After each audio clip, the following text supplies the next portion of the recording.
Hey guys, it's 2022, day one. It's Electric North's top 10 games of all time, featuring Tyler. Hey, We also have Adam. Woo, that's me. Yeah, today we're gonna go over our individual top 10 games of all time.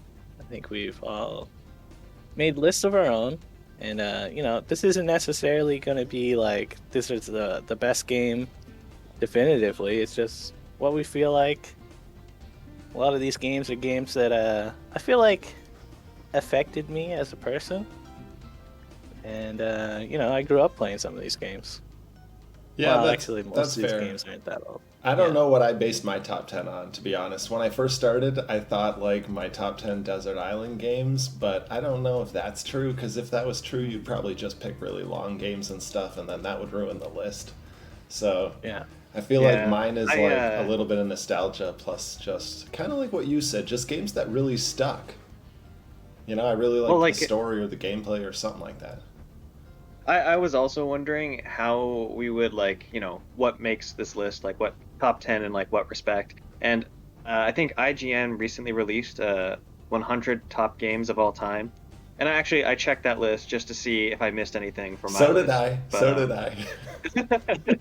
but they said at the top like what their criteria was, and they said they ranked it based on how great a game it was when it launched, how fun it is to still play today, and how much the game reflects the best in its class.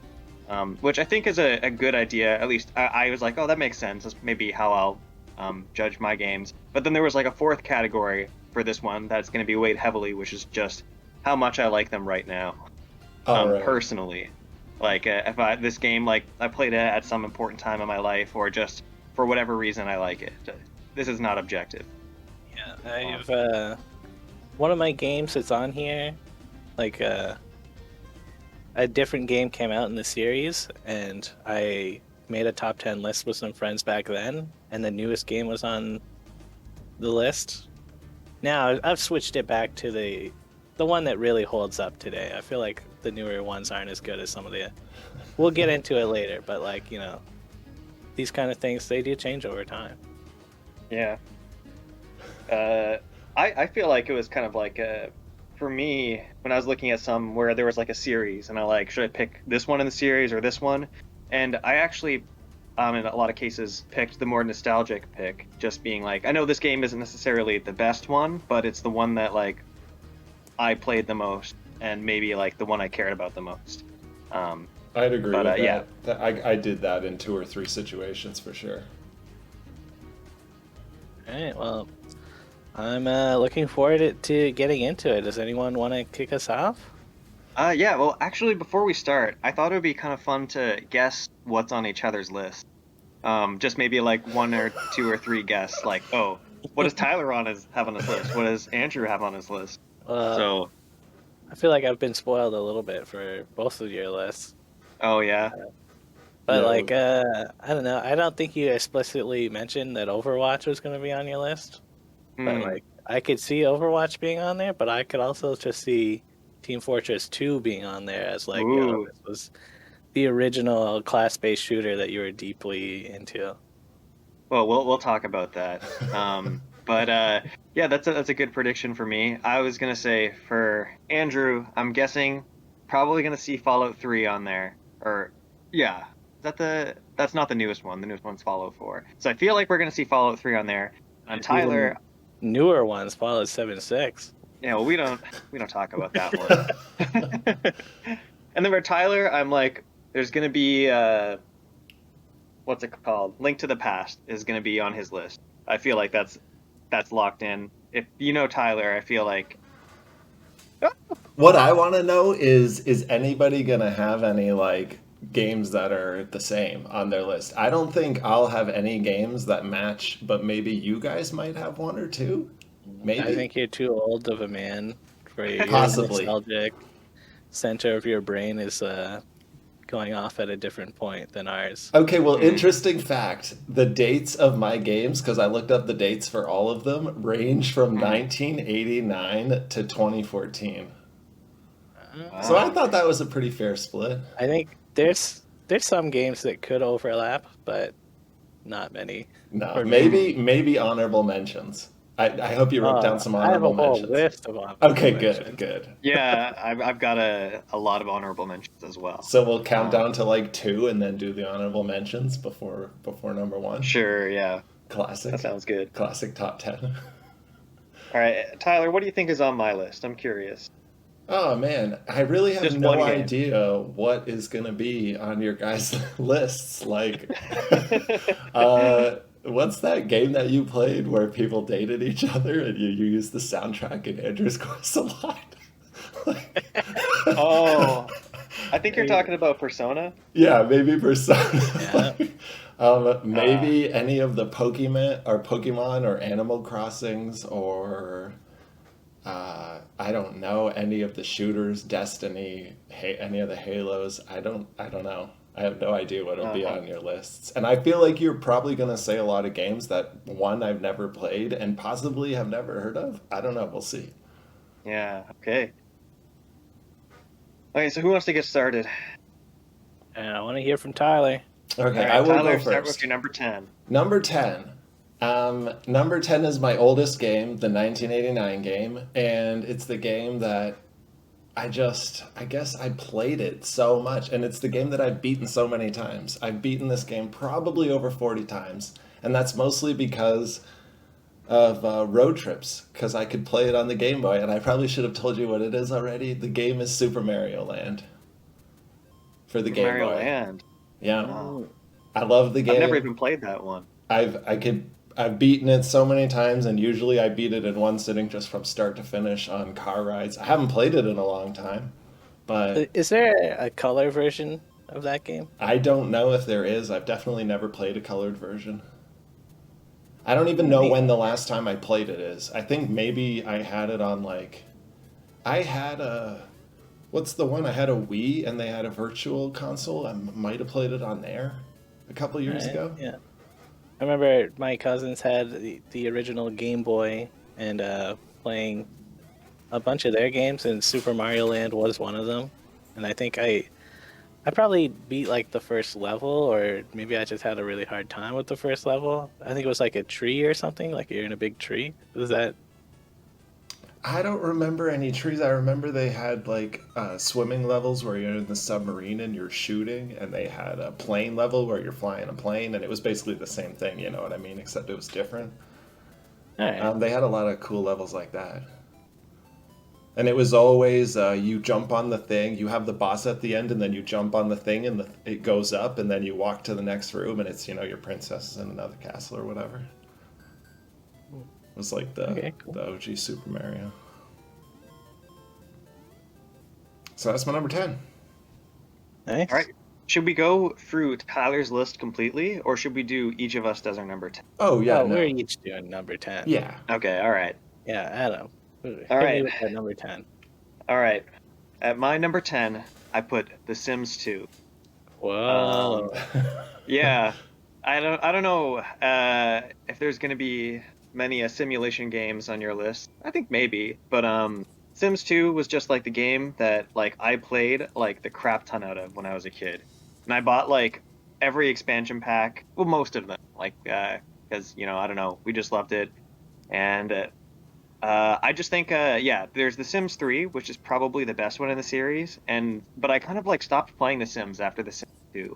And that's one of the things is that I don't think I would like The Sims that much anymore, but there was a time in my life where I loved it so much, and it was also a pretty influential game, I think. It's one of the big games, and lots of people still love and enjoy The Sims. So, and I have a lot of nostalgia for this series. But I think 2 was the version of the game that I played the most, and it did a lot of fun stuff. It took the prototype-ish Sims 1 game and really refined it, turned it into a big sprawling 3D game with lots of systems.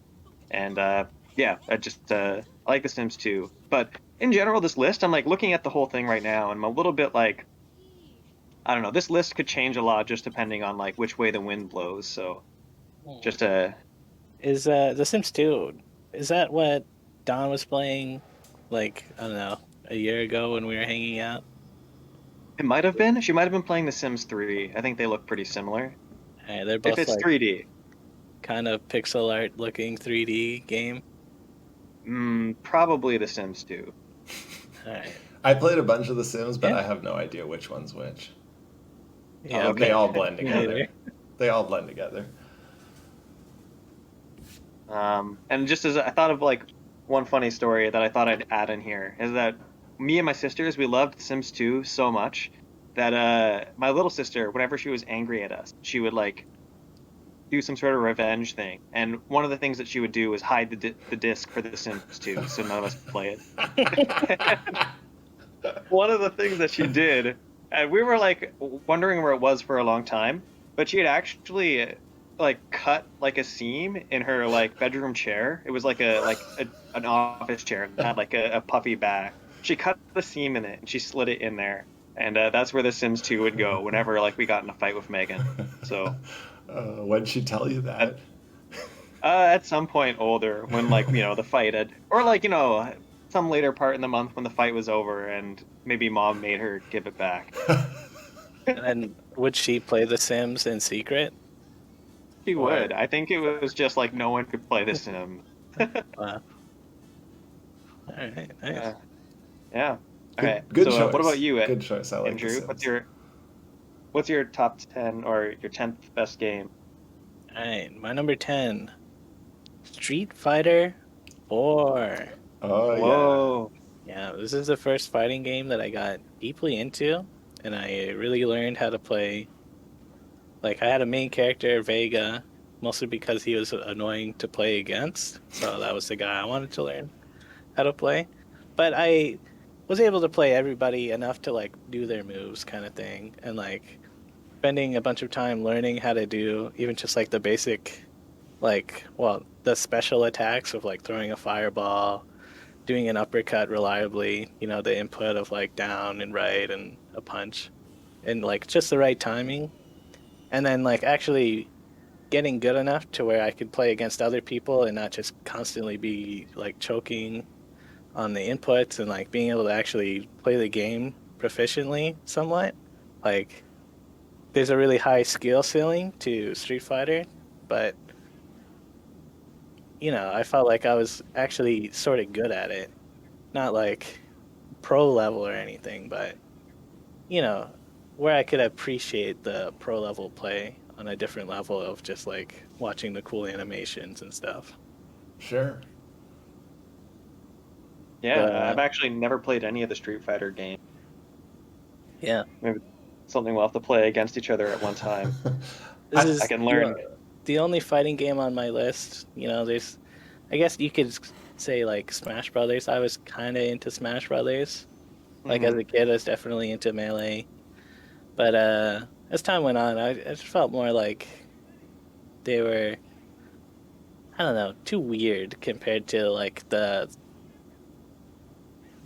methodical layer of Street Fighter. Like sometimes you'll be playing against somebody and there's enough time between the moves where it's like sometimes you're doing those jabs, you're fishing for a hit, and then the other person's just blocking and they jump and you're like, oh, they're gonna do something and you're anticipating it, so then you kind of do nothing, but then the other person is anticipating you doing nothing or doing something, but they do nothing, and it's just like you have those standoff moments that I feel like, I don't know, it's one of those unique games. See, I feel like that happened to Smash Bros. too, but just at like a level that's so much faster that like a normal person couldn't do that. Like maybe that's how Alex feels about Smash Bros. Yeah, the interesting mind games beyond just like, oh, I know that this move beats that move. Right. Yeah. Interesting. So yeah, our number 10s: Super Mario Land, Sims 2, Street Fighter 4. Those are all good picks, I'd say. I don't have any fighting games on my list, but I want to honorable mention right now Mortal Kombat. I had it on the Game Gear, and Nice. It was great. Ooh. Special guest? Okay, so special guest. Arthur just signed Arthur in. King. Ew. Happening. Yeah, we're doing our top 10 games of all times podcast. Oh. Yeah, we're about to hand it off to Tyler with his number 9. Yeah, I'll mute myself. Okay, you're gonna love my number 9 though, but it's FTL. And Oh, so okay, Wow. and this is gonna be rude to say, but it's the one that I bumped up from my honorable mentions. Like it's the last one that I put on my list. I didn't want to put it at number 10 because Super Mario Land mostly made it on there for nostalgia. Like obviously, if I was to play it today, it wouldn't be as great as it was like for the past or for like that 10-year period, in the '90s, but. It still deserved to be on the list because of the impact that it had on my life, like we were talking about before we started. But anyway, so number 9, FTL. Yeah, I don't know. I was a big Star Trek fan, and this is also probably blasphemous to admit, but the first time I played FTL, and the most of my FTL playing has been on the iPad. whatever. I actually have a feel couple like games on That's a my fun way to list play. that are like It seems first like a good played way to on the play it. iPad. Yeah, it was a great way to play it. Yeah. And I feel like. Oh, go ahead. Oh no, I was just gonna say I played it. I played it so much. I put so many hours into it, and unlocked all the ships, and then I started playing it on PC after that. This is another game I've never played before. You never I played feel like FTL? I've never played FTL. I know, right? Crazy. Yeah. I really liked Into the Breach, so I feel like maybe I should give it a shot, but I don't know. Maybe I'd get it on Switch because it does seem like a game that would be good portable. Yeah. So that's number 9. Number 9. All right. I guess I'll continue going in order here. I'll do my number 9, and yeah, this one, I'm like, again, I'm not entirely happy with this list. I feel like this one might be a recency thing. Like my list in particular is catered towards. It definitely feels like it's been influenced by this year in particular, but my 9th best game of all time right now. See, like, I don't even know how I feel about this. Like, there's a whole bunch of stuff that could go in there, but right now it's Inscription. I really like Inscription. I feel like a lot of games that, like, I feel like that there's, like, particular 3 games on my list right now that I played this year. And I kind of just feel like games that are coming out more recently are just, like, they've built on so much that games have done in the past. And, like, they're just like, I think games are kind of getting better. Maybe that's why I'm just trying to justify why I've got like 3 on here from this year. But maybe it's just because I played it recently and I really liked it. And I like that it's an indie game. I gotta rep the indie games, and just honestly like, yeah, it's a good card game. Like, Slay the Spire was one of my honorable mentions, but it's quite down there. I have like 40 honorable mentions, but I feel like this is like Slay the Spire, but like it covers like that base, but like with the really moody atmosphere and really like interesting story to me, anyways. So I put that one at number 9.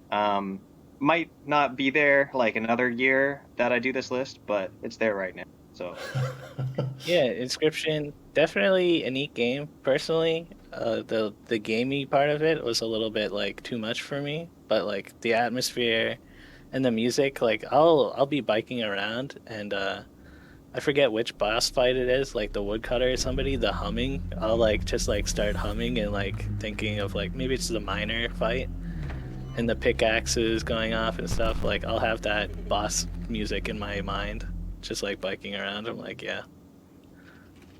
yeah, It's a cool game. yeah.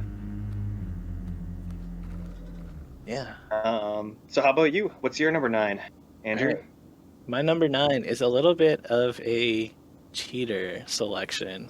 Mhm. A game that came out this year, Mass Effect Legendary Collection. Right, since they released the allowed. collection, I get to pick all 3 That's of good Mass Effect. You can't pick a favorite in the series? Oh, I definitely could. It'd be Mass Effect 2. But, Okay. you know, as the trilogy definitely makes it better than Oh, just yeah. any one of them. Yeah. Hey, no rules. No rules. Yeah. It was I had a very hard time getting into Mass Effect, the first game. I played it twice and dropped off of it both times once you get to the Citadel. And then Mass Effect 2 came out and I gave that a try and that game really clicked with me. I feel like whatever it's onboarding, like teaching me about all of the different aliens and the spaces and just the general structure of the game made more sense to me, and then I went back and played the first game and beat it, and since I had like kind of understood the world more, it was easier to stay in it and just play the whole game. And like yeah, just like the connected story, the decisions making, and the replayability of being like you're gonna be a Paragon guy, a Renegade guy. And whenever I hear other people talk about Mass Effect, they always talk about they're like, oh, I always choose the Paragon. I don't want to be an asshole. And Renegade isn't necessarily an asshole. It's more of like the badass kind of style of dialogue, where you're like, you walk in and it's a hostage situation, and like you could be the Boy Scout Paragon, like really just talk your way out of it.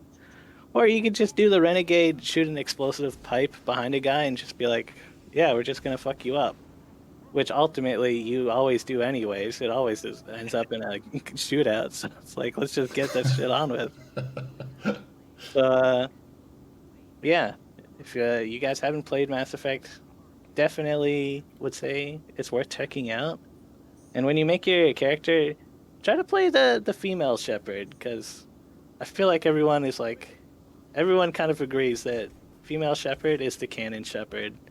Her voice actor is way better than the male Shepard. He's just so plain. I remember a bunch of Mass Effect 2. My friend's brother was playing it, and I used to hang out at the house a lot. And yeah, Mass Effect 2. I remember when it came out, it was huge. Yeah. But I never actually played it personally. I've only played the first one and like maybe 2 hours of it, and I think it didn't stick with me. But I can see, like, I feel like I get why lots of people like the game and stuff. Maybe I should have tried Mass Effect 2, like Andrew mentioned, first. How'd you feel about the ending of the third one? Okay, so let's get into spoiler territory. Yeah. So I played Mass Effect 3 when it first came out, and there was no way that I could have gotten the 2 DLCs that came out afterwards. And I feel like I experienced the original ending. So the DLC that was missing, there's like throughout the Mass Effect games, there's an alien race that's gone extinct that you never meet until the DLC comes out, and one of them joins your party and you learn a bunch of stuff about them, which is like, how could you put that behind DLC? And then the other thing is another alien race is like completely a mystery of the whole game is behind a different DLC, and it's like, guys, you're leaving so much behind these DLCs. Like, I didn't actually experience it. I watched the Giant Bomb guys. They played through all of Mass Effect with all the DLCs, and I saw the entire game basically through. Yeah, so I didn't actually play it, but like having experienced it that way, getting filled in on all that story and stuff. It's good that it's in there now, but it was definitely one of those things, like all the controversy behind the game, and if it's like, yeah, people thinking it's kind of a shitty ending. It does still boil down into 3 choices at the end, which to me, I feel like when I think about the ending, I think more of it as like the ending mission of seeing everybody that you've met that made it to the end to team up with you for the final thing. And then when it comes down to that final 3 choices, that's kind of just like, well, that's just kind of how games are, unless they're really gonna go like, I don't know. Like, do you think it would have been better if, like, I haven't played it, but it sounds like when you get to the end, you just basically choose your ending as soon as you get to the end. It would have been better to make it so that the ending, you didn't get any choice when you got to the end, and it was based on everything else you did from the rest of the game. Yeah, well, it's basically you're fighting robots, and then at the end, It's like, do you want to destroy the robots? Do you want to tame the robots so maybe they're your like servant guys, or do you want to do like a synthesize with the robots and then it's a mixture, the secret option. And me, I destroyed the robots because I feel like that's what my guy would do. The whole time we've been trying to fight these guys and save the universe. I'm like, we're destroying them. Even though some of your friends are robot AI guys that you've like elevated to like, yes, these are sentient guys that they're chill now. They're our buds. And at the end it's like all robotic life and AI is gonna get destroyed if you choose that option. And I'm like, yo, they would understand. We can make them again, and I just fucking destroyed all those robots. Okay. I like it. Good choice, good choice. Number 9, right? Yeah, The that was Mass my number Effect 9. series. Wow. All right, number 8. Number 8, Shadow Complex on Xbox Live Arcade. 2009. It's my favorite Metroidvania of all time. I was thinking about it when I was making this list, and I remember playing like the original Metroid on like what on NES. And I was thinking about you guys playing through whatever the Metroid that you were just playing. And I Metroid was Dread? thinking about when I not when I streamed it, but when I made the recording of it. And most of the choices on my list are going to be like based on story.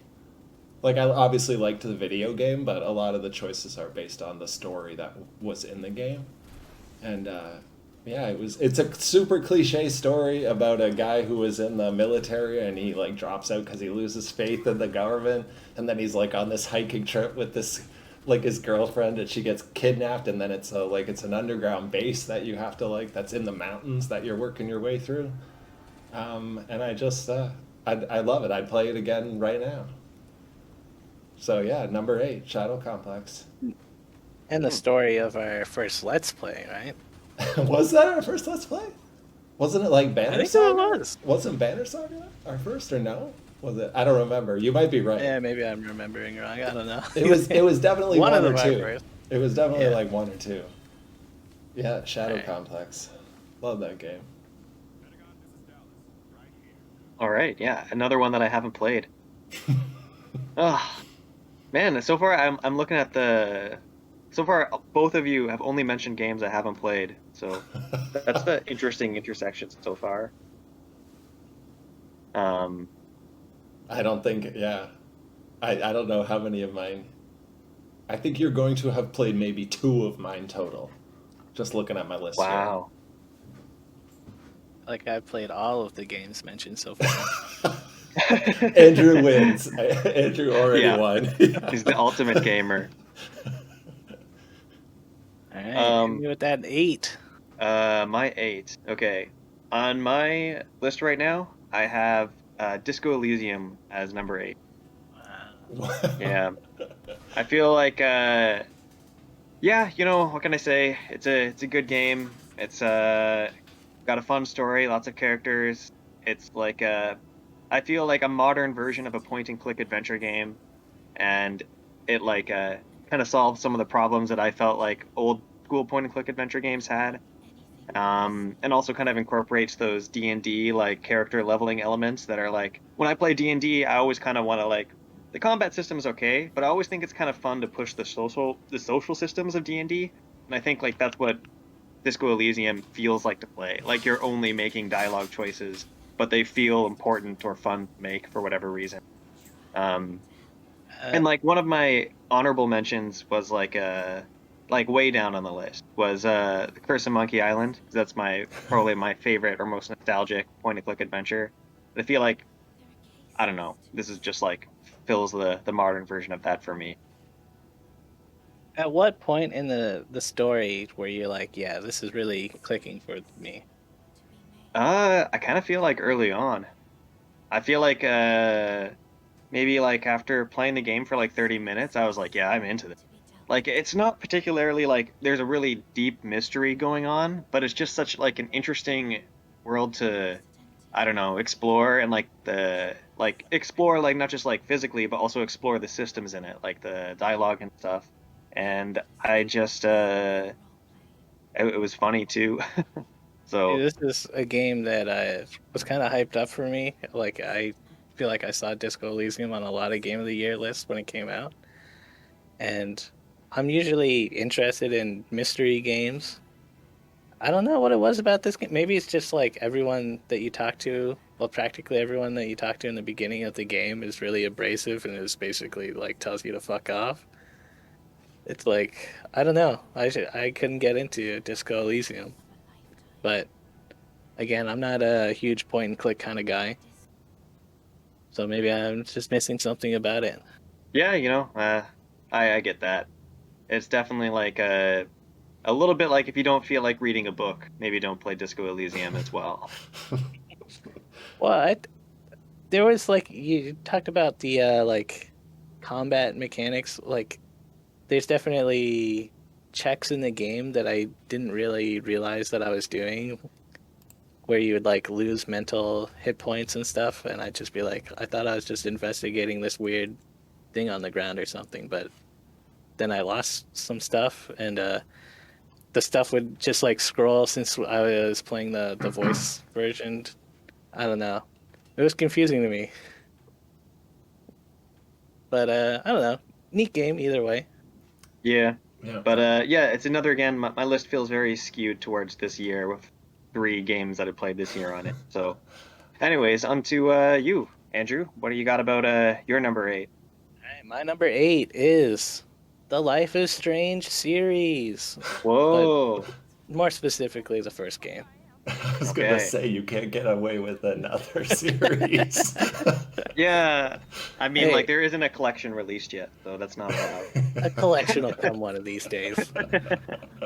But anyways, yeah, the first game specifically, again, another mystery game. I like the small town vibe of it. Like you're playing as Max, you've come back to your hometown, and you're like catching up with all your old friends, and there's a mystery of like this missing person. And I feel like the game paid off in a pretty good way.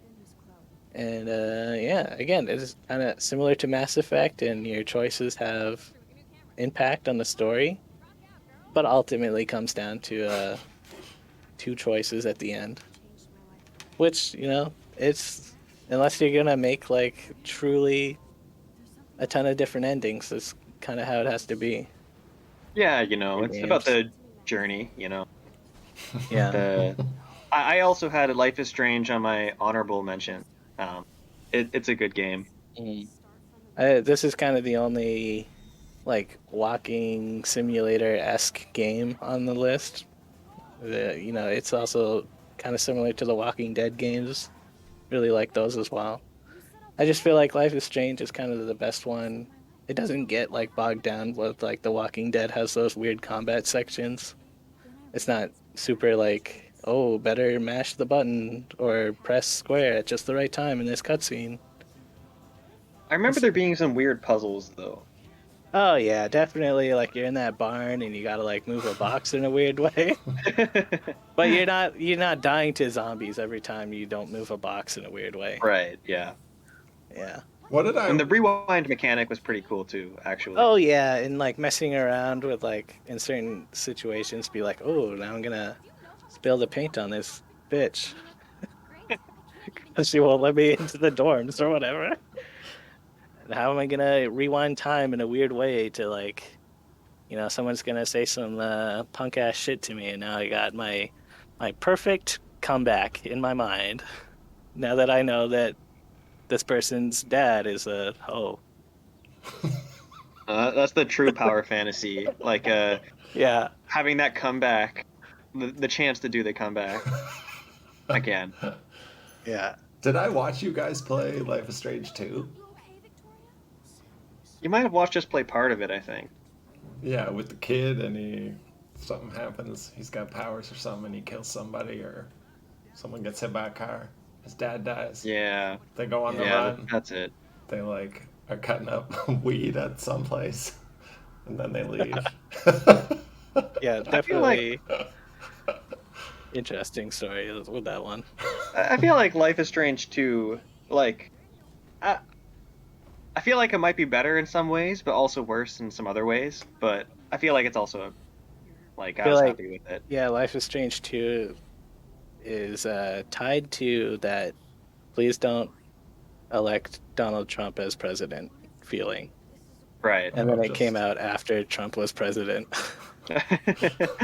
Whoops. Hmm. Yeah. all right, All right. 3 down. only only 40 minutes in. Damn. All right, number 7. Boo, boo, boo. Splinter Cell Pandora Tomorrow, Whoa. 2004, I have played this one. on the original Xbox. And okay, a little side story for you guys. I didn't really play video games between like the SNES and then 2004. My friend has a PS2 and he has Red Dead Revolver, which is like the first game in the Red Dead series. Um, and like I remember playing it for the first time and I didn't even know how like to use 2 sticks to like control a camera and also aim. Like that was like basically my introduction to 2 stick camera controlled gaming in 2004. And then I remember I bought an Xbox because I wasn't a PlayStation guy, even though I had just played Red Dead Revolver on a PS2. And then that is when I bought Splinter Cell Pandora Tomorrow. And I just love Wow. spy shit. Like again, it's just the story. I love spy shit. I don't know if it's the best game in the series. I did kind of pick Pandora Tomorrow just because again of like and I would gladly play it again like today. It's a good still a great game. But it was also just like the first like one of the first games that I got into when I got back into video games after like a 10-year hiatus of honestly not really playing video games. I thought you might have picked Chaos Theory. Did you Yeah, consider that one see, instead? so here's the truth. Chaos Theory is probably the better video game, but so I loved Pandora Tomorrow when it came out, and I was so excited for Chaos Theory, and they had changed a bunch of stuff, and They did. whether or not the changes were like better or not, that's probably. I mean, it's debatable, but they probably were better. That's what I mean. It's probably a better video game, but like I was like so pissed off about all the changes that it kind of like ruined the game initially for me. Like I still love the game. Same. I played the game a couple times. I would play it again, but like it kind of like just because I was like so into Pandora Tomorrow, the sequel kind of ruined it for me. Oh, Which- man. Which Splinter Cell did we play together? Gosh, either Conviction or Blacklist, probably one of those two. Okay. Yeah, I Conviction feel like is this is the first game that I haven't played on our lists. all right. But yeah, I don't know. Interesting. Yeah, I know after you're a big after Splinter that, Cell fan. it's one of my favorite game series for sure. After Are that, you I went back excited? and I played the first one. And Did then you I like the said- first one? Well, so I enjoyed it because I was super into the game when I played it, but it didn't hold up well because it was like 4 years old. Oh. And it was I played like- the first one first, Oh yeah, it's kind and of I like, really liked it. but it's like, I don't know if it holds up well. You know, it's like super boxy. The lighting effects are like really terrible. You know what I mean? Oh, I remember I remember seeing the shadow effects in the first Splinter Cell, and I was like, oh my gosh, Blown this is away. so Well, cool. sure. Yeah. Yeah, and I remember like for every new computer I got, I was like, oh, can it run Splinter Cell better? And I would try running. That was my game that I would put on new computers just to see those, just to put everything to max. So did you eventually. play Pandora Tomorrow then? I only rented it for the GameCube Okay. or something. And yeah, I played like the first like few levels of it and I liked it, but we owned Chaos Theory for the GameCube, and I also was kind of like, I felt like you couldn't shoot as many lights. You had to use the EMP thing on them, and that kind of annoyed me for some reason. Well, I think Chaos Theory like introduced like even if you get caught or you trip alarms or stuff, it didn't end the level. It was more like open ended that you could still complete levels. You just get like worse grades, as opposed to where like in Pandora Tomorrow, if you get caught or whatever, it's like restart. Yeah. I remember that being like, and that was like a good change, I think. Like I can, in hindsight, I can see like the changes were good. Are you guys looking forward to the Splinter Cell reboot recently announced by Ubisoft Toronto? Okay, as I was talking, I heard you were like leaning into that, and then I was like on a roll, and I forgot. But I didn't know that they were rebooting it. That's great because they haven't made a game in like 5 years.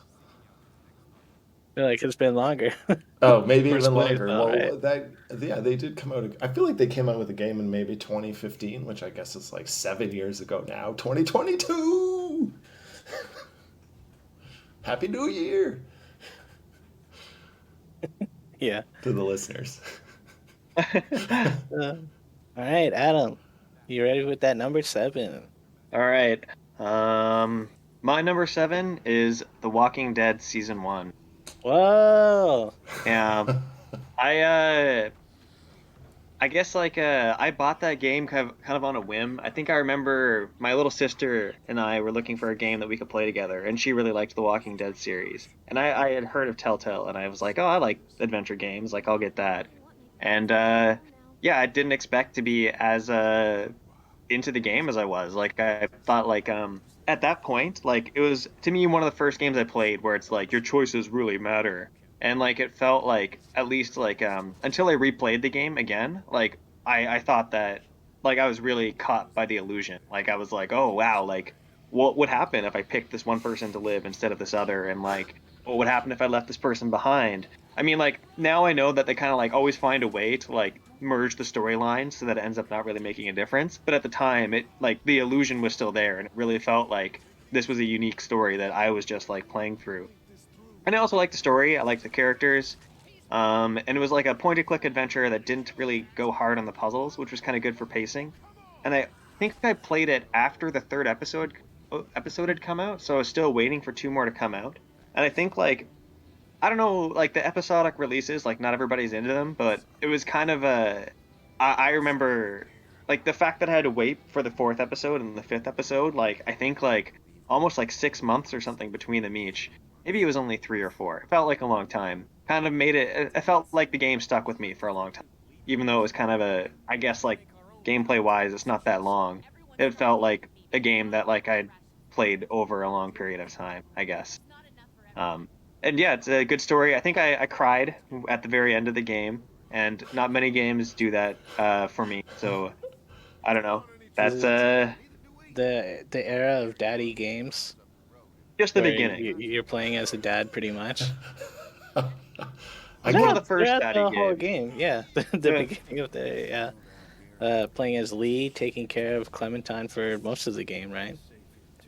And yeah, I don't know. I agree. Walking Dead, great game, awesome story. Again, I feel like that was at a time in my life when playing an apocalypse game and you come across a nice seeming group of people and then they turn out to be cannibals. It was like, whoa, didn't see that Yeah. coming. Right. But Yeah. now we always see the cannibals are coming. True. Yeah. That was a good episode. I remember I remember that one scene in the second episode, the cannibal episode, where you just find out that that was the thing they were doing, and there's like They're about they're to like, eat. yeah, yeah. And then like it's raining and thundering, and like somebody's coming down the stairs, and like the zombies are coming in, and you've got to like shoot somebody as they like grab Clementine. Like it was just cinematically, it was a fun episode. Yeah, great episode. And also, a memorable moment for me is being on the train just after like one of your, I think his name is Kenny, right? Hmm.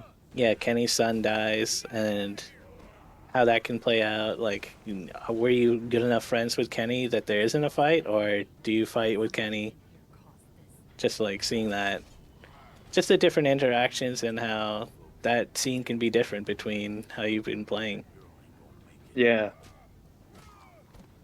Yeah, yeah. And this was also Telltale's first game in this style. I think like after this, like every single game they made was like The Walking Dead. And it Yeah. felt like it was almost a little bit more like I don't have any evidence to prove this up. In my mind, it's like slightly more different and slightly less formulaic than the ones after it, just because they hadn't quite figured things out yet. And maybe they put like the extra mile into making you think that there was like an illusion of choice. where I'd never really believed that in later games. I feel don't know. like if you replay The Walking Dead season 1, you probably like the puzzle parts will stick out a little bit more of like, oh, I gotta Yeah, go collect this rope and then I can make a swing and then you got prime to put time hanging out on the swing. or put the Whereas batteries in a radio. whereas the newer games are just like, all right, well, here's just the scene is playing out and you make some choices. Now you can walk around and talk to people, but here's where you talk to people to progress the game instead of go find 3 items and then unlock a door. Yeah. Yeah. Yeah, great pick. There's one game on my list, Adam, that almost made me cry at the end. Oh yeah. Okay. Well, let me know when that Excited shows to up. get to it. Okay. So how about we get to Andrew's one? Because we were supposed to start at 8. Now it's 9. Yeah, I don't know what you guys were expecting, but I am looking forward to this being a 3-hour podcast. All right. Let's go. Let's do this. Number 7. Number 7, Resident Evil 2 Remake. Oh. Okay. Another newish game. Resident Evil 2, the original one, it has that fixed camera angles. Like, I'm never gonna go play that tank controls, very limited inventory kind of game. Resident Evil 2 brings it up with modern controls. It looks fantastic. The gameplay, great. The spookiness level of this game, very good. I feel like modern Resident Evil games get to you're shooting zombies and like the action game of it too fast, whereas Resident Evil 2 playing through feels spooky for a lot of it, and by the time you're getting your feet and you feel good, you're good at killing zombies, they introduce Mr. X or Tyrant, the guy that stomps around and just chases you everywhere. So, yeah. Also, the story, Resident Evil 2, very good. Sets up the whole series. They always talk about Umbrella and the G virus, actually going to the laboratory. Very interesting. Yeah, I also put that as one of my honorable mentions. I didn't expect much from it. I remember there was a time when you were like, "Hey, Adam, let's split Resident Evil 2 and we can both play it." And I was like, "Yeah, that seems good." But like, I haven't played a Resident Evil game before, but this game I was like, "Wow, I really got into it. The atmosphere was great." I like horror games, but I always thought Resident Evil games were more shooters than horrors. But I feel like this had a good vibe. Mr. X is really fun. I remember feeling like jump scared, but the stuff like when he would show up in your room, like there was like a really sometimes a visceral reaction you'd get from it. Great replay value. Sometimes you'd be looting in an area, Mr. X doesn't show up, and in certain areas of the police station, you'd have to like go down into like a dead end. And I remember, like the third time I'm playing it, I'm walking through a hallway, and he had never done this before. He bursts through a wall and starts like punching at me, and I'm like, holy shit! Because it's not a scripted event. It's just like sometimes it happens if he's in the right area, sometimes it doesn't. Yeah. And seeing behind the scenes of how the game runs in the background, like Mr. X is always somewhere in the level responding to the amount of noise that you make. It's not just like he teleports around. Like Alien Isolation is another game where you're constantly being stalked by an alien, but the alien will teleport through the vents and stuff and show up in unrealistic ways. Yeah, I appreciate that part. Yeah. Resident Evil 2 Remake. Great game. Yeah. It's pretty good. Yeah, we got another surprise guest. Bongo. Are you guys recording? I'm so sorry. That's okay. Oh. This is just a public Discord after all. Yeah, it's all good. We It's all could have good. went somewhere else if we didn't care, or if we cared. Yeah, sorry. No worries. But yeah, Tyler, are you ready I for guess I'm number continuing. 6? Yeah, number 6. All right. Another game that I played like 5 years after it came out on the iPad first. XCOM, Enemy Within. Number 6. Yeah, I think I've put more hours into that game than I've put into any other game that I've played in my life. I think I put a couple hundred hours into the PC version, and I think I put a couple hundred hours into the iPad version, which is a lot for me. Like, that's insane for me. How many times have you replayed this then? I I mean, I don't beat it every time, but I've probably started a new game. I've probably beat it like maybe 5 or 6 times and then just started like games and not finished them like another 5 or 6 times maybe. Yeah. So when you play XCOM, do you feel like you're good at XCOM and that the world you're like managing everything and like because Well, it I through play it on regular. I mean, okay so let's start there. And I after definitely sucked when I first played it because I didn't really yeah play a lot of like games like XCOM.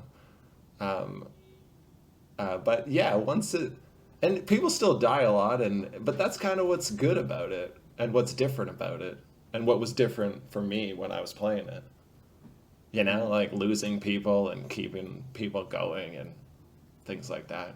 And like I just remember the first time that they attacked your base, and I wasn't like expecting that, and like how great that experience was for me, because I was Yeah, literally caught off guard.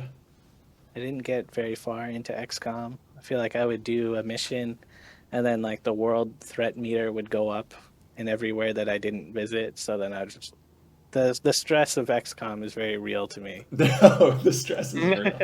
Yeah, Yeah. I like it though. You do have to accept that you can't save everybody, and that was tough at first. Yeah, those first couple playthroughs when I didn't realize that people had to die and that you were gonna lose places, it was stressful. But once you accept that, and you just want to like beat the game, it's better. Yeah, yeah. I also really liked XCOM. What difficulty did you play on, and did you play on Iron Man mode? I'm just curious. No, no. I think I have played. I didn't play on Iron Man like the first couple times, and I have played on Iron Man since then. But I Yeah. always play it on just like whatever the normal or regular or whatever the like default difficulty is. I'm not interested in the like super tough challenge. Yeah. Like I I was. Oh. Oh, go No, I ahead. was just gonna say I recently played Squad, which was also great. But again, I would not have played it on any of the harder challenges. I was watching Arthur play it on like the hard challenge, and I was like, damn, I wouldn't have even thought of like half the stuff. And I guess that would have made the game better, like if I'd actually had to like think on another level. You know what else it was though? It was the first time. If I played it again, I'd probably play it on a harder level. But when the first time I play a game and I have to learn all these new systems and stuff, I like it to be easier. Otherwise, I'm going to Oh get yeah. turned off of the game. Like I played the game on normal difficulty, not Iron mode or Iron Man, the first time I did it, and I ended up near the end of the game like save scumming a lot, and I was cool with that. I still had a good time playing the game, but later I tried to play it on harder difficulties. I tried to play it on Iron Man mode, and especially on Iron Man mode, I'd always give up my runs. Like as soon as it went badly, I was like, "This is Right. over." Oh, And it kind of yeah. made the game worse almost. Like I had a really good time playing it save scumming on normal difficulty. Like I was into that. But Well, what? I'm always at conflict about like whether or not I'm playing it the wrong way. If I'm like save scumming through it, like I'm not like giving myself that like You, Iron Man, like, that, like, if somebody dies, like, you have to commit to that death. Where, yeah, like, when I save scum, I usually don't commit to the death. There's no consequence. So yeah. I'm torn on that personally. You have to be able to like accept. But like if like an entire team dies or something, then you like save scum. But you have to accept like the single unit losses and things like that. Yeah, Because I yeah, think sometimes like your ultimately, top 6 guys, like once you get the 6 squads, you could just go on a mission. They could all die, and then you're basically fucked. Yeah. yeah, Like in the the later game. the randomness of the like shooting kind of ruined the game for me. Also, I never liked starting out and like your first turn is moving into a fog of war area. You have no idea what's going on, kind of thing. I feel like a game for me. I don't put any XCOM like games on my list, but Mutant Year Zero takes a lot from XCOM. But in Mutant Year Zero, you have like a free movement where you're walking around until you decide to start a combat encounter. So you always can just choose where on the map you're going to start shooting at people from. And they do the nice thing where you have 0% chance to hit, 50, 75, or 100% chance. There's never a 95% chance that you miss. Like in XCOM, it felt like that was constantly happening to me. So if you have a good enough strategy, I love the XCOM style games where they will just give you 100%. You've played strategically enough where your guy's guaranteed to hit. Yeah, that sounds like a good take on the randomness issue, because it definitely is something that turns a lot of people off of XCOM and definitely doesn't always feel the best. But yeah, that game's also on my to play list because I think it was free on the Epic Store like last week. So I'm gonna give that one a shot soon. Mutant Year Zero? Yeah, that's Mutant it. Year Zero. Yeah, on the podcast. So yeah, number 6, XCOM. All right, Adam. All right. So for my number 6, I've got a Paper Mario and the Thousand Year Door. Nice. Yeah. What to say about this? I'm a fan of the Paper Mario games. I tried to make a Paper Mario game at one point. That did not work out. But this game, I was trying to decide if I should include the original Paper Mario or Thousand Year Door, because I actually think both of them each have their own strength.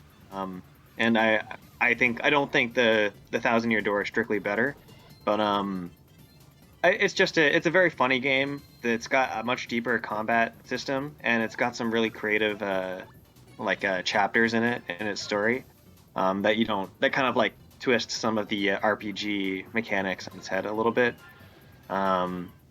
So yeah, just I like the game. I don't think either of you have played it, but no, was it on the one of mine. GameCube? It was a GameCube one, yeah. Yeah. Was there any major differences between this one and the 64 Paper Mario? Yeah, like there's a lot of differences. I think one is the combat system has been upgraded a fair amount. Like there's multiple levels to like how well you can time your button press. Like your partners have their own HP. There's like a new stylish system for gaining. I don't know. They added just basically more systems to the combat. It's just like the same thing, but there's more going on. And the world is a little bit different. The art style is a little bit grungier. I actually like the art style of the original game more, and the story is also a little bit more edgy, I guess. It's not super edgy, but it's edgier than the original game. So I think like those things ultimately make it a better game, but it was just kind of like taking the original idea and improving everything, but maybe making the art different in a way I don't particularly like as much. Yeah. Right. But yeah, so that was my number 6. What about yours, Andrew? All right, number 6, Fallout 3. Hey, I called it. Yeah. So in like past years, I think when Fallout New Vegas came out, that was the game that I was like, yeah, Fallout New Vegas, this is the best Fallout. But as time has gone on, looking back at the story of all the Fallout games that I played, Fallout 3, the first one that I played, definitely is the one that sticks out as being like the best story and the best world. Again, maybe this is because this is like one of the first apocalypse setting games that I got into. You know, all the cannibal family, that's in Fallout as well. The radioactive feral people and their secret city. You know, just all of the worlds, it was unique to me at the time. And of course, since I'm a fan of Fallout, had made me get into like Metro and like, you know, all the Chernobyl stalker style games, Mad Max. That all stems from Fallout for me. You know, that's just the order that I experienced the apocalypse setting in. You know, so yeah, Fallout 3. The structure of the game and a lot of like Bethesda games, it feels like now, I guess specifically for New Vegas, it feels like they have their main story, and you go through that main story, and maybe there's some side stuff that branches off of that, but it's only when you're going through the main story do you get access to those things. Love that Fallout 3. Once you get out, you can just go and find those interesting little pockets. Of course, the main story is still gonna like lead you around and like introduce you to certain things, but like feels like certain things you'll only find if you're just wandering pointlessly. And yeah, just like stumbling across the different vaults and learning about the experiments within Fallout 3 is, again, I feel like in the newer ones they get a little bit too wacky, or they've run out of ideas. In Fallout 4 they definitely had one that was good that I actually remember, but other than that, I feel like Fallout 3, it's got to be Fallout 3 for the best Fallout game. Yeah. Yeah, I didn't. And I didn't really play many of the Fallouts. yeah, also when the game first came out, kind of a terrible ending, which they later fixed with better DLC that makes it so the ultimate goal of Fallout 3 is to purify the water of the wasteland, and to do that you need to go into a radioactive room and then press a button, which is going to kill you instantly. But what didn't make sense at the time is you could have a super mutant companion that was immune to radiation, and it was like, he's your pal. He could go in and press the button easily, but he's like, no, you got to do this. This is how you end your hero's journey, kind of thing. But eventually, the DLC came out, and then he still calls you a coward, but then he'll go in and press it, and then you continue the game, but like there's no radiation, and you just can wander around and do all the extra stuff that they put in. Yeah. Fallout 3. Yeah, I guess they probably put in the ending originally because they didn't want to make a whole world without radiation, right? They'd have to change everything. They do and they don't change everything. Like, by default, when you would step into a body of water, you would get irradiated, and then after that, they just don't irradiate you. Oh, okay. Maybe it's not that hard then. It's not a huge difference. It's not like there's plants suddenly everywhere. Yeah. Did you play Fallout, Adam? I played it at the beginning of Fallout 3. I played maybe 2 hours of it, maybe 3. And I guess I played it after I played Skyrim. I felt like the games were similar, and Skyrim is more my flavor of that type of game. But yeah, it seems like a good game. I feel like I should go back and play it at some point, but there's a lot to do. Yeah. Wait, have you played it, Tyler? No, I just know memes and screenshots and the Pip-Boy, and I haven't played any of the Fallouts.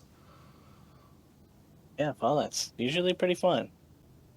All right, halfway. All right. Number 5. Before we get to the top 5, can we just pause our recordings and take a 1 minute break? Yeah, let's do it.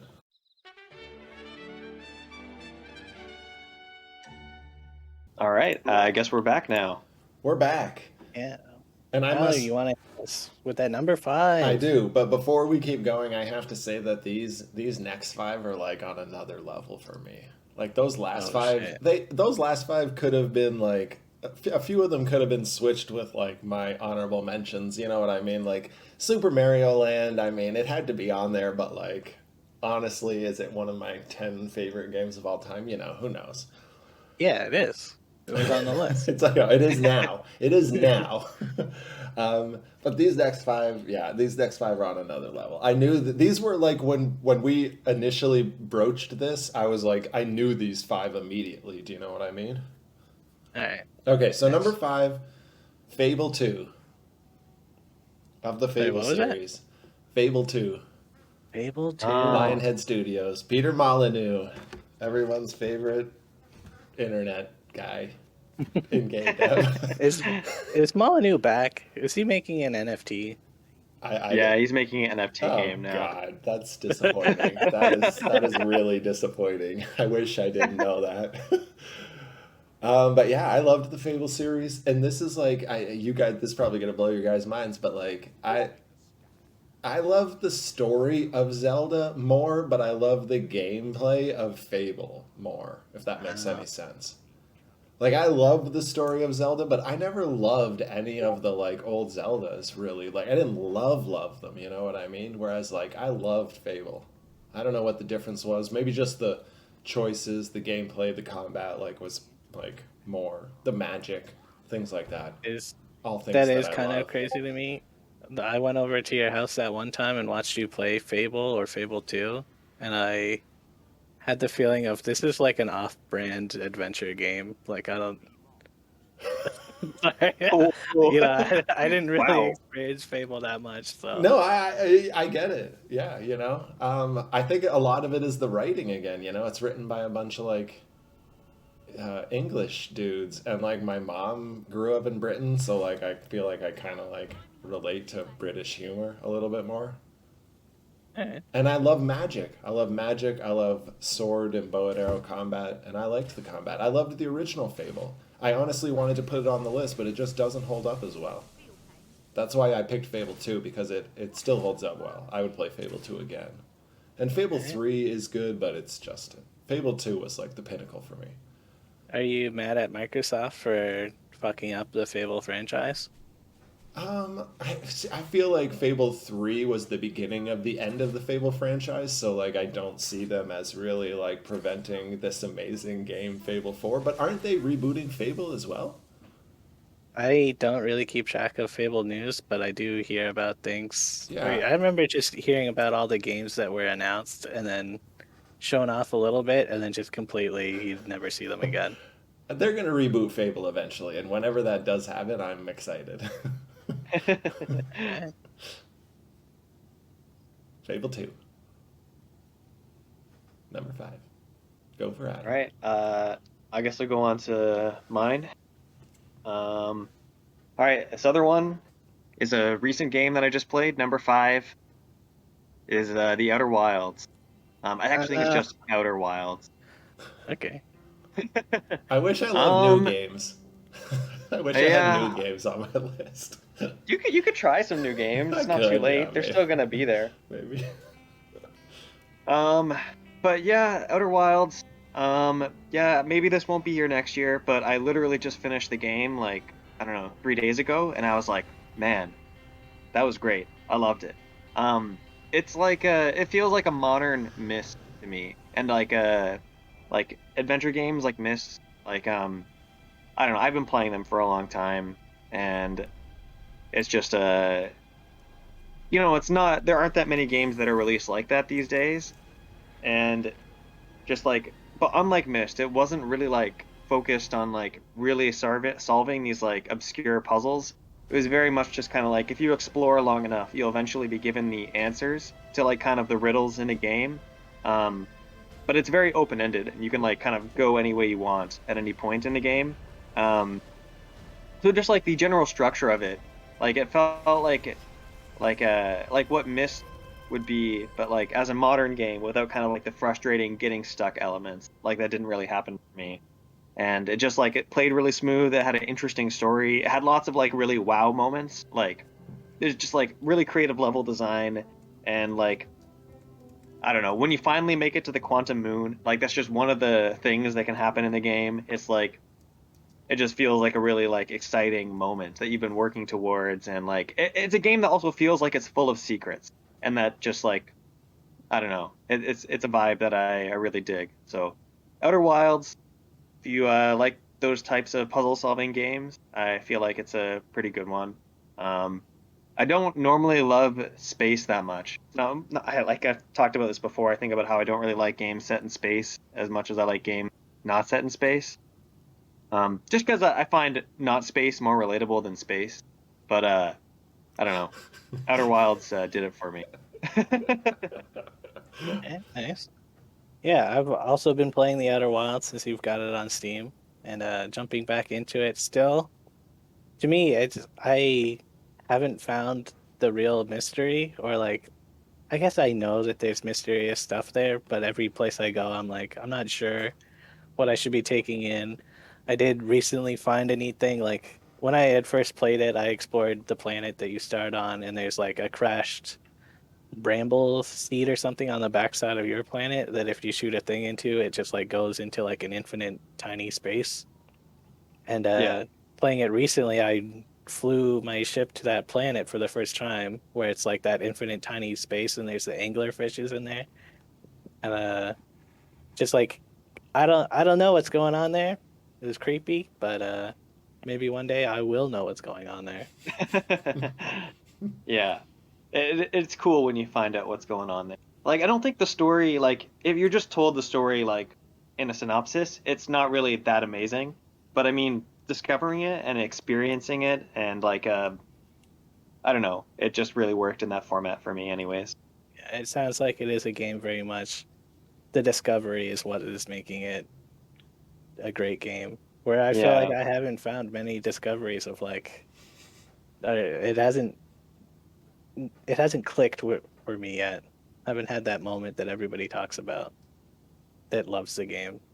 Yeah, I mean, like when I first played it, like I think we played it together for like an hour or two. Like I didn't really get what everybody liked about it, but there was some point when I was playing it where it just like I just had to keep playing to see what was around the next corner. Like it's kind of like the further you get into it and the more cool stuff you see, the more that you like kind of expect the game is going to show you cool stuff. And it's like you get a hint that there might be a cool something over there, and then it's like, oh, I got to see what that cool thing is because of all these other cool things that I've seen. So I don't know. It does the thing where you're not finding upgrades. Like you have everything that you need to beat the game. The only thing that you're lacking is you as a player is you're lacking the knowledge. Like I don't know Yeah, how to yeah. beat the game, but I love it when games are like that, where it is you can just go to the end. It's you that is what's improving. Same, same. Uh, I just realized I completely forgot one game on my list. Um, as we talked about that, but I'll talk about this at the end when we get to the end. There's definitely one game that I realized should have been in my top 10. But anyways, And now it's Hey, an I maybe think it's, honorable someone else will mention. have it on the list. yeah, yeah. No matches All so right. far, right?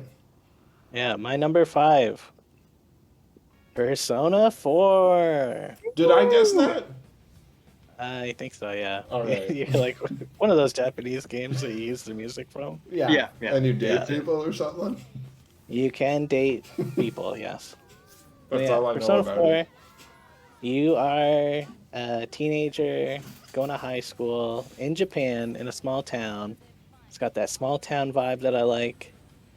Um, yeah, it's a great blend of going into, your RPG dungeons. You've got the turn-based stuff, but it has, good layers of, making your personas have or using the guys that have advantages over the enemies and then stunning everybody kind of thing. And managing your magic points so you can get through a whole dungeon as fast as we can, or like, making a good distance because there is a real, well, it's like every day is matters. It's a calendar day, and if you don't progress the story enough within a certain time, there is like a fail state where it's like, oh, you just didn't save that person before they get murdered, kind of thing. But yeah, man, it's a lot, that game. Uh, every day you're making choices about like well, most days you have to go to school, and then you have like an after school activity that you can do. Like you could go to your soccer club, and then you level up your soccer affinity points that affects the turn-based dungeon parts of the game.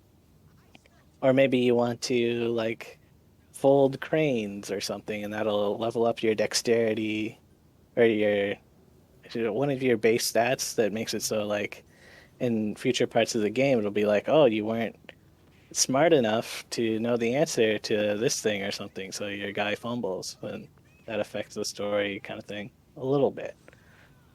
But ultimately, the mystery of the Midnight Hour and the Midnight Channel of Persona 4 are very intriguing.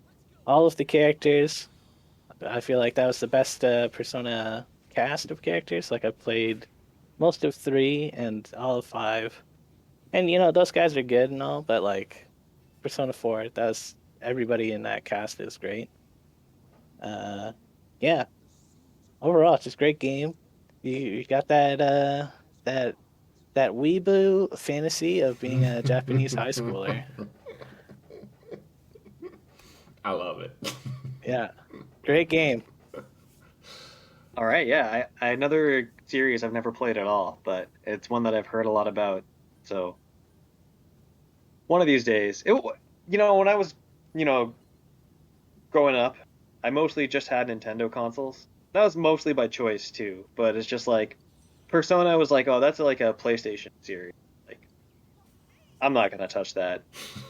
Yeah. But yeah, it's different now. I think I hadn't heard of Persona until I was in Toronto, and I played it on an emulator. cool. Yeah, that'll probably end up how I'll be trying these games, I guess. Unless they're out on Steam. I'm not sure if they are. I know I think 5 it is is. on Steam. Yeah? I think 4 is. Yeah, I think there was a re-release. But there's also this thing where it's like, I'm sure I would like it, but it's just so hard for me to think about like playing RPGs now, Yeah, do especially like a you want to get JRPG. into a 200-hour game? Yeah. You know? That's a lot. It's like I'm sure it's good, but I imagine like the playtime is like 200 hours. I'm like, Yeah. That where are wasn't those a joke. All right, Alright. number 5. On to number 4. Another game. Played it on the iPad first. Absolutely love it. The Banner Saga. Another turn-based Great game. strategy, Oh, yeah. fighting, whatever game. Potentially our first Let's Play together. Yeah, either one or two.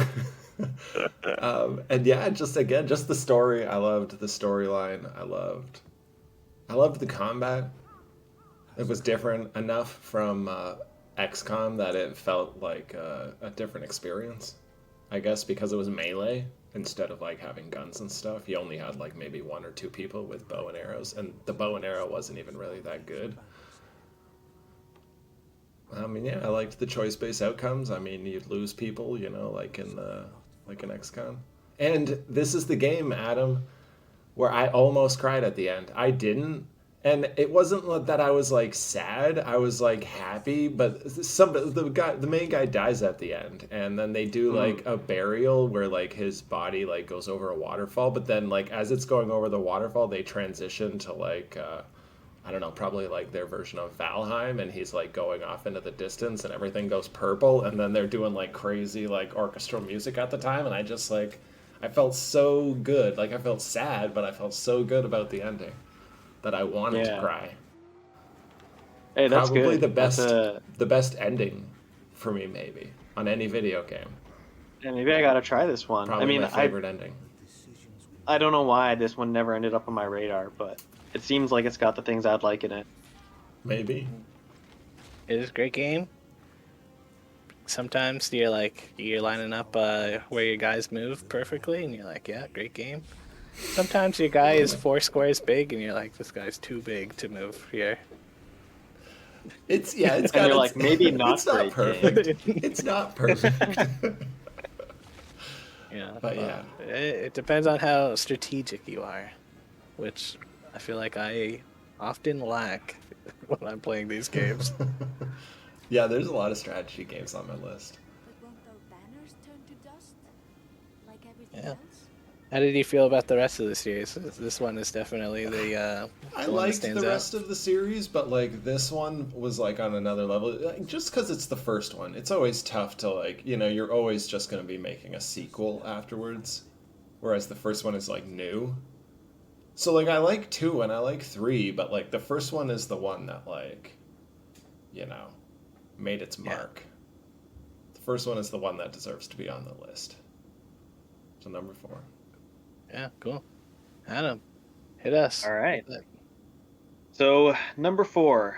This is the video game that I used to say was my favorite game of all time for a long time. Like, since I was a little kid. I saw this, I'm like, this is the best game. They can't do better than this. And this game was Super Mario 64. Nice. Yeah. Yeah, this Great game, like, it's no longer, like, I know it's definitely got flaws, and there's definitely games that are better than this, but it's just like, it was easy to me when I was younger to just look at this game and being like, this was the game that I enjoyed the most, that I love everything about, and is like kind of a good template for how video games should be. I know there's been a lot of Mario platformers after it, and I know maybe like people have told me that they think Mario 64 controls badly. I don't know about that. Maybe. I think it was Maybe. just that like camera was a little bit awkward sometimes, you know. It's not But it like it was feels free amazing roam. to me. Yeah, No, I know and what you like mean. no, it's Like, great, yeah, but it just I could see it's why. like I feel like when I'm playing that game, it feels like it feels like I'm walking. It's so intuitive to me. I'm like all the moves. I love Like, how in that like game when you're doing a wall jump, you don't slide against the wall. You actually have to time it right, and that's what made like wall jumps kind of tricky and actually felt like a when I was pulled A off a wall skill. jump in Mario 64, it felt like an accomplishment. There was this one star early on in the game where you have to, I think, it's like in the ice mountain world, and there's like this little area like kind of tucked underneath the mountain where you have to do kind of a triple jump and then a wall jump to like get to a higher platform, and then there was a star up there. And like as a kid, that took me forever to do, like trying to figure out how to get the timing right for the triple jump and then the wall jump. And I don't know. I guess I can see why they changed that. So in future games, Mario always slides down a wall, so you have like you can wall jump off of a wall anytime you want. Um, and I get why they did that. But just like at least to me when I was a kid, like mastering that wall jump like felt like a huge accomplishment. And like the things that you could do with it. I remember like getting myself wedged into a corner of like the castle on the outside and trying to like wall jump my way to the top without like, using the cannon that you get from 120 stars. Just like, and I love the controls. I love how the open world, like the mini open world environments. I love the graphics, like the enemies. There's some levels that kind of suck, mostly the water levels, but just like, and especially the later levels. Also, like I was playing like Click or TikTok Clock like recently, and it's kind of a little bit brutal.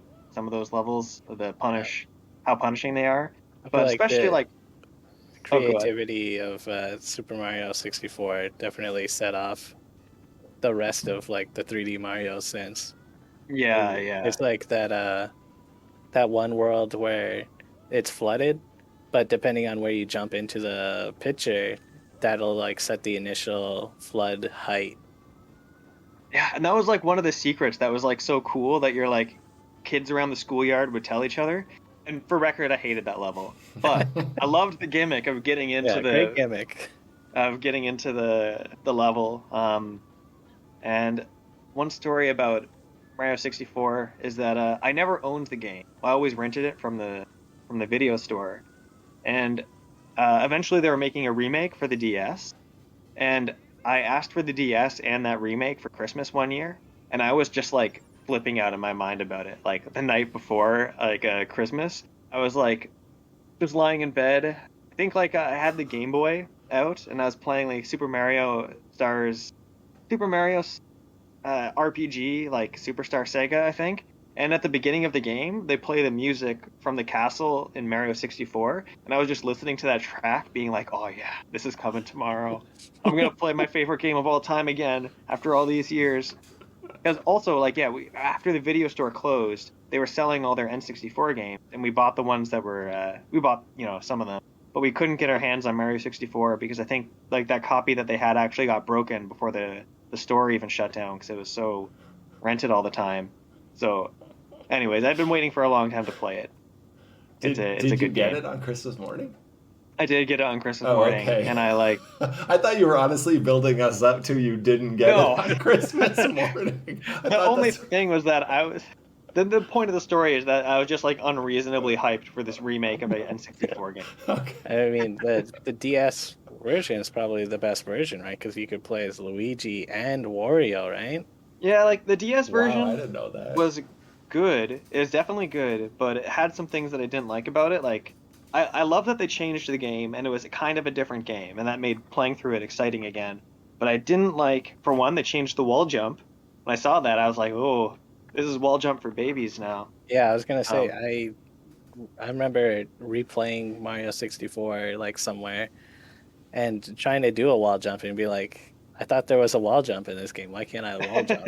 Like, yeah, they made it easier, and also I using the D-pad kind of sucked for controlling the 3D world. I think it was nice to have an actual stick, and something about the original game just like felt a little more, just felt right somehow. But I really like the DS remake too. I like that it was different and it had more stuff in it. So was Super Mario 64 like your first 3D game? I'm just curious because like for me it was like such a crazy thing when like the N64 Yeah. was coming out, and I just like I don't know. Did you guys play things before the N64 or was that like? I think I might have played Duke Nukem 3D before I played Super Mario 64. Okay, yeah, Um, but Mario 64 was like on a different level when it came to like being 3D. It was Yeah. like actually 3D, you know? yeah. Yeah, And remember. Another story about this. I'm sorry, we're gonna run out of time. I can't talk about this forever.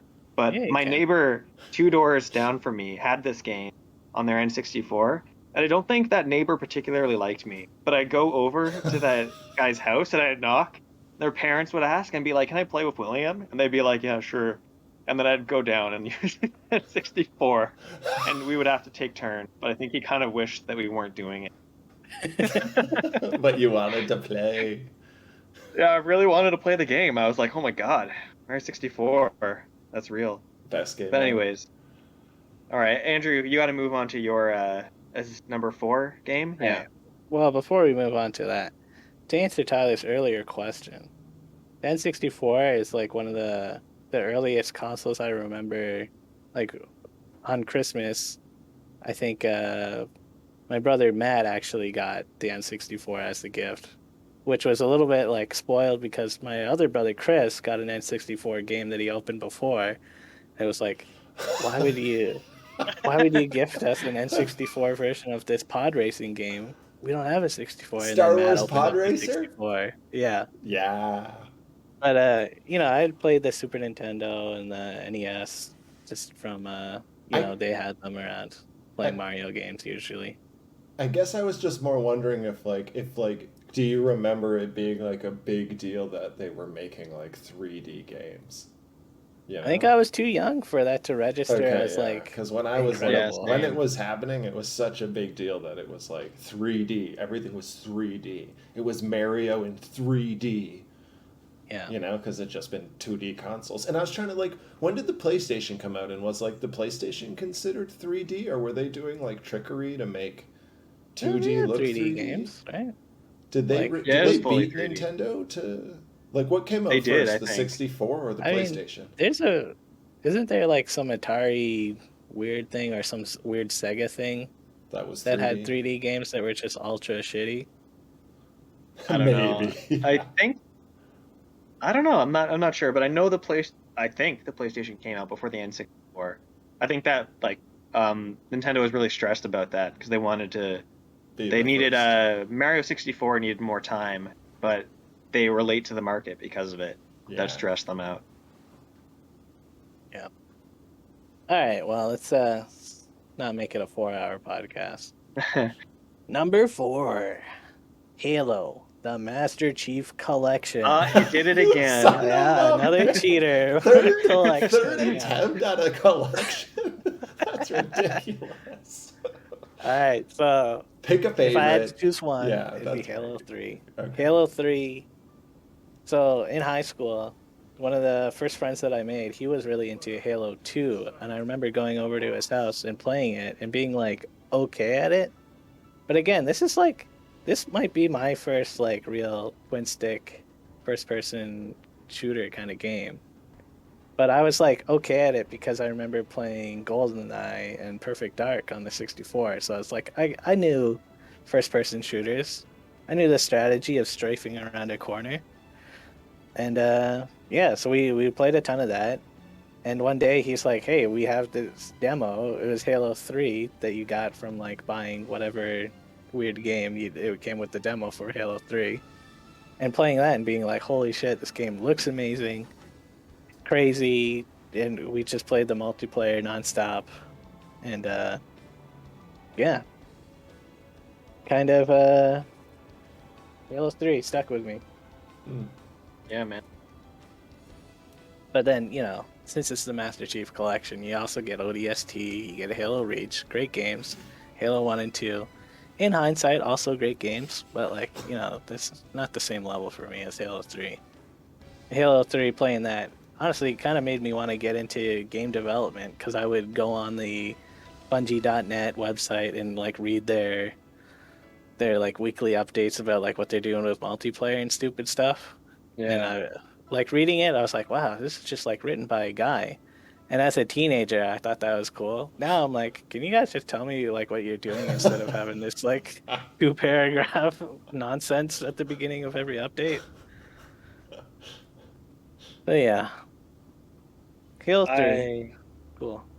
remember Halo 3 was I got to play it at my friend's house on their Xbox 360, and I was just like, wow, this is like the best looking game I've ever seen. I was like wowed by it. That was my main thing. I never actually owned one of the games, but I just remember being like, wow, it's next gen. Mm.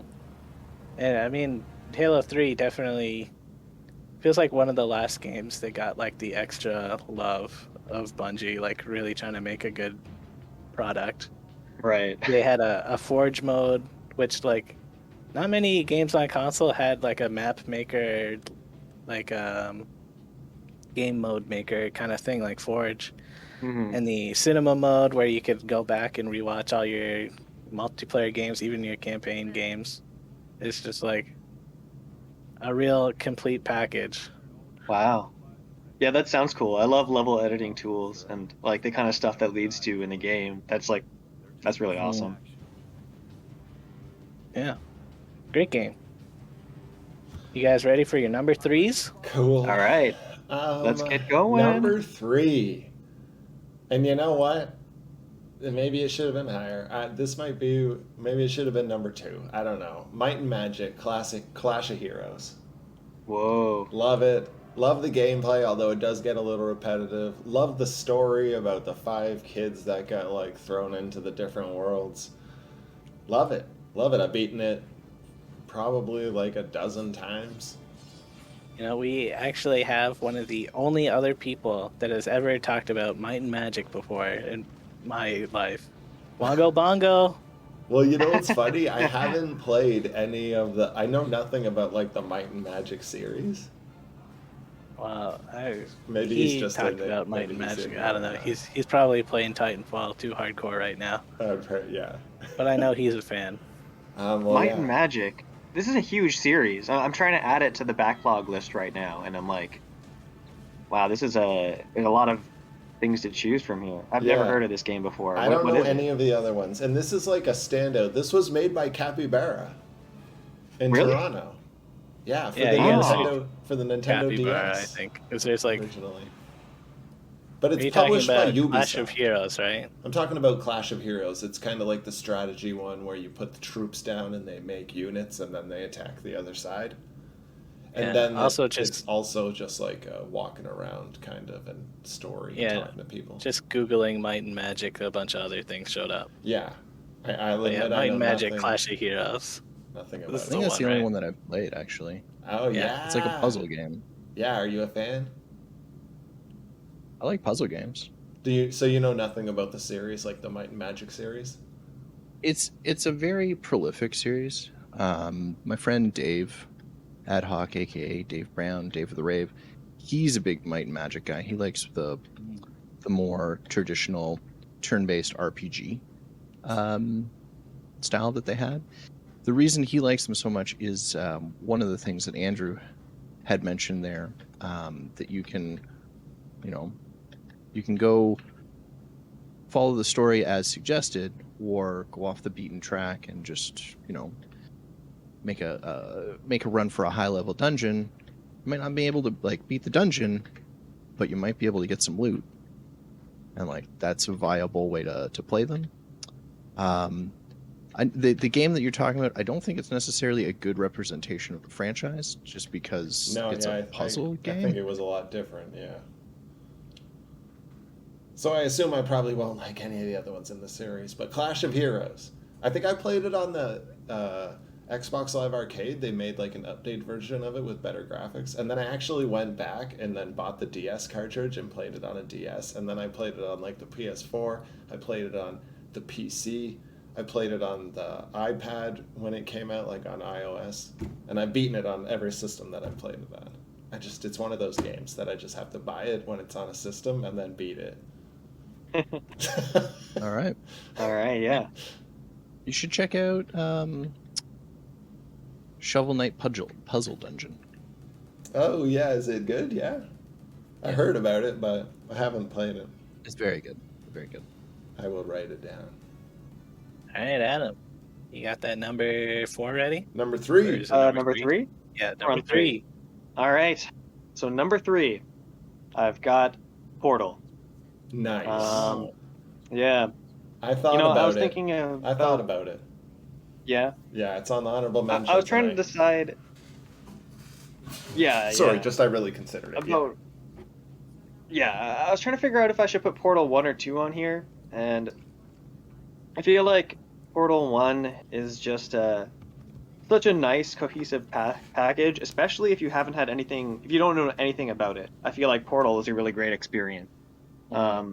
It's just like the very like small story of just like you're in a testing chamber, you've got some pretty interesting mechanics and puzzles, and then like it slowly feels like something's not right, and then GLaDOS tries to kill you, and there's this whole like behind the scenes pipe world that you go into, and you eventually fight GLaDOS. It just like the whole thing was just like it just felt like a nice little nugget of story, like almost like perfect, perfect for a video game in particular.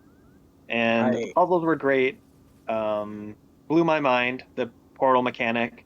I remember I remember before I could play Portal for real, because I don't know, I think it was only part of the orange box, and I wasn't ready to buy the whole thing yet, but I played the Flash version of it inside my computer science class in high school, like a lot. Do you know that one I'm talking about? I know that one. Yeah. Yeah. It just, I don't know, it just seems like it's a great game. It's short, but like kind of perfect, and yeah. Yeah, I feel like the mystery of Portal 1 definitely is what makes me would choose Portal 1 over Portal 2. Yeah, it's like the Portal 2, classic first game. Still a good It's like- story. Yeah. But I felt like it kind of explained too much about the actual facility and the history, and like getting a little bit too much of Cave Johnson's like, oh, I'm gonna make lemonade grenades or something. Portal 1, just going into it, you definitely feel like you're just a test person. Yeah. And then slowly the mystery of it and like the almost horror elements of it become apparent in the game. Right. And like, yeah, the go first ahead. time there's like one of those wall segments is like pushed forward a little bit and you get into the back behind yeah, the facility, you're like, whoa, there's more to this than just being tested. the beginning of environmental storytelling, graffiti on the walls. Yeah. Yeah, like the whole companion cube gag, and then like the whole like the rat man living in the walls, and yeah, comparing it to Portal 2 in particular, it's like Portal 1 like has a very oppressive like atmosphere, and like comedy is very like really well, like I don't know, kind of contrasts like how everything else feels about the game, whereas Portal 2 kind of like going in, like you get so much like crazy like comedy like right off the bat, like it clearly advertises itself as a comedy game. Like you got That Wheatley robot and thing Cave. is right there, right Yeah. off the beginning. So it definitely has a different vibe. Like it's like there's a lot of characters, and it makes it feel alive and fun. Where Portal kind of felt like, yeah, like you said, almost scary at the beginning. Yeah, this pick actually segues perfectly into my pick, Okay. the orange box. Oh, You yeah, son of Another a- cheater. another collection. Yeah, originally when I first made this list, Portal was there alone, and then I also had Half-Life at like number 8 or something, and then I realized it's the same game, guys. I It's honestly all in the think orange that box. this is like the fairest of all of the collections, because like it wasn't really a standalone game, was it? Well, Oh, when yeah. when I bought it, it was just the orange box. Yeah. So playing through Half-Life, So that's 2 acceptable. was great. Episode 1 and 2 also great. Orange Box was the very first Steam game that I owned, and I bought a retail copy of it, Wow. and then had to download and install it, and then the rest is history. It's just like Valve knew. It's just like, yep, this is Yeah. how we're gonna get everybody in here. I loved Team Fortress 2, and then they started releasing all those updates, and I was like, I need the PC version because they're never gonna upgrade the 360 one, right? Yeah. Well, I was hoping that they would, but they never did. So yeah, got that. I played it on the 360. Yeah, I mean it was good, but it wasn't updated. Not. I mean, like, the orange box was like the original Steam bundle. It's like that incredible, like, quote unquote value packed into like one, like, wow. And also, it was kind of like, for me, like, I actually bought Portal as a standalone game because they sold it on its own. And then later I was like, oh, I kind of want to know more about this Valve. And then I bought the orange box to play the other games. But it also felt like the very first, like, mature game that I, like, bought myself. And I was like, yo, this is rated M, playing like an adult game with, like, online. Team Fortress 2 was my first online game ever, and I was like, I don't know, that was an experience. And Half-Life is also such like a like I played through all those games at the same time. Yeah, Yeah, they're going good. through Ravenholm, like definitely ultra spooky when I was playing it, but that's the one that I still remember, Ravenholm, and I'm like, damn, fucking hated that, but also loved it. Loved it. Yeah, It's a classic. All right, number two. yeah. Number two. Assassin's Creed. Assassin's Creed 2 Oh, B, which is Brotherhood. Maybe one of the only games that I've 100%ed, like, on Xbox 360. I loved the first Assassin's Creed when it came out, but like it didn't control amazing, and it was kind of limited.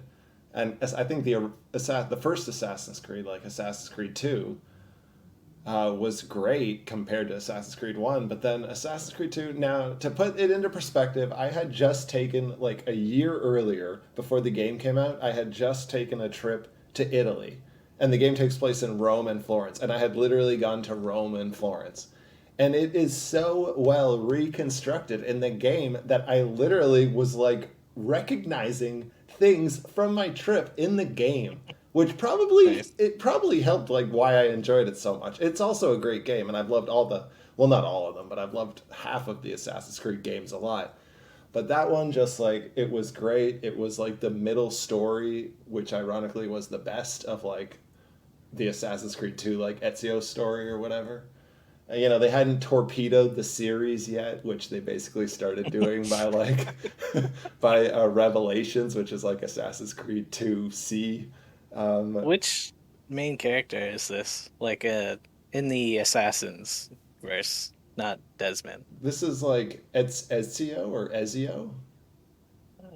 Okay. Who Is that it's not different the than the first first guy game? in Jerusalem. Yeah, the first guy is like it takes place in like the 1200s in Jerusalem. And I don't know. Yeah, His name's like Altair or Altair. something, Yes, right? that's Yeah, exactly okay. it. And then Assassin's Creed 2 is 3 games. Like 2 is 3 games, right? It's 2 Okay. Brotherhood and And Revelation. Ezio, I feel like is the guy that everybody Yeah. remembers as being the good assassin character. He's like wise. young in the first game, and then he's like midlife in the second game, and then in like the third game he's an old man. These are all like Assassin's Creed 2. And yeah, I was working at Chapters at the time, and you can actually, if you work at Chapters, you can literally take books out of the store like a library, and I took the game guide for Assassin's Creed 2 out as like, I just borrowed it for the night. Like, you're totally allowed to do this, because I couldn't find all the feathers.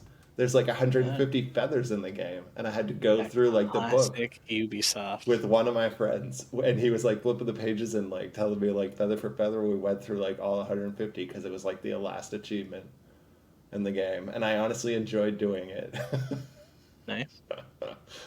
So number 2, Assassin's Creed 2 Brotherhood. Yeah, I remember those games as being kind of mind blowing for the freedom of movement. Like you said, just climbing up pretty much everything. They had perfected it by Brotherhood. It was like Yeah. really smooth, a lot more smoother than it was in the first 2 games. Yeah, great choice. yeah. I don't- Another series I've never played any Assassin's Creed games. I'm I sorry. knew it. No, I knew. Play video games, I knew bro? this. Yeah. All right, is it my turn? Mhm. Yeah. So we're on number 2. After this we're gonna do our honorable mentions, right? Yeah, we'll go through Yeah, sure. again. Like I'll do honorable. We'll go through it. All right. So my number 2 is Hollow Knight.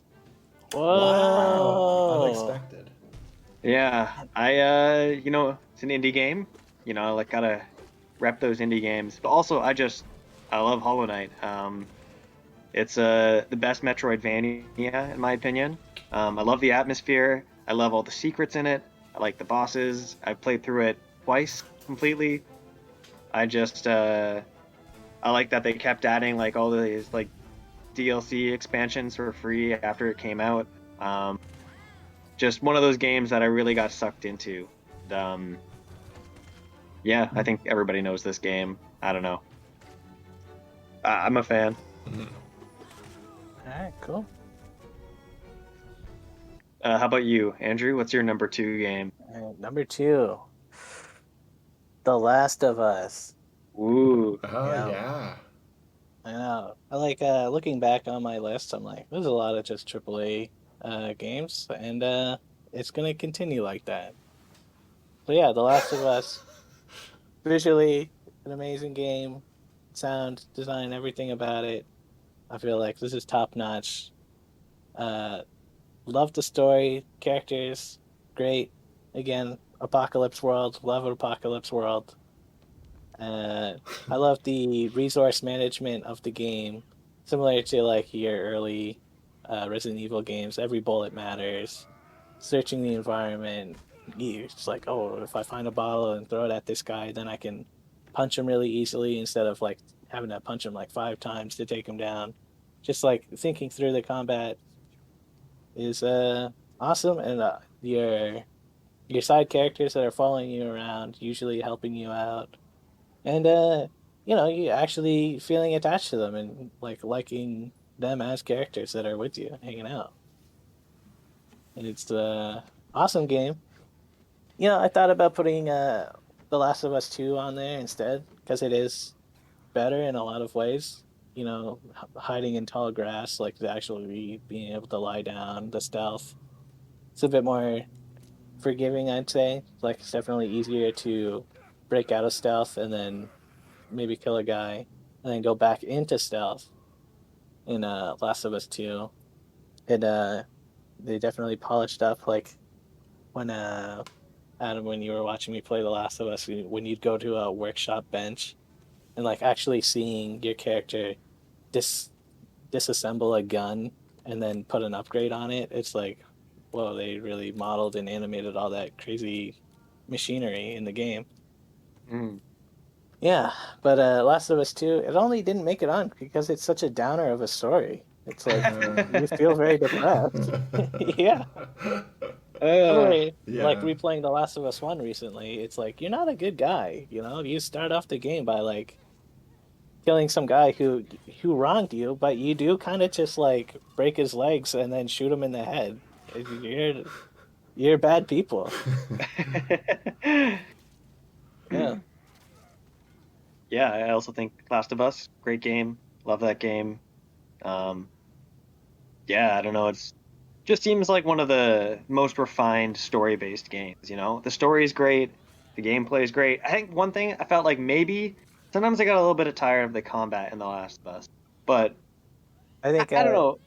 like the people, if the combat doesn't click with you, it's probably because of like it like similar games like Red Dead or The Witcher, they do the thing where it's like your character has that the velocity to them where like if you stop on the moving on the control stick, they're still gonna take a step or two kind of thing. They're they don't aim perfectly because they're just a guy in the apocalypse. They're not a super soldier, so it's like it can be hard to aim and stuff.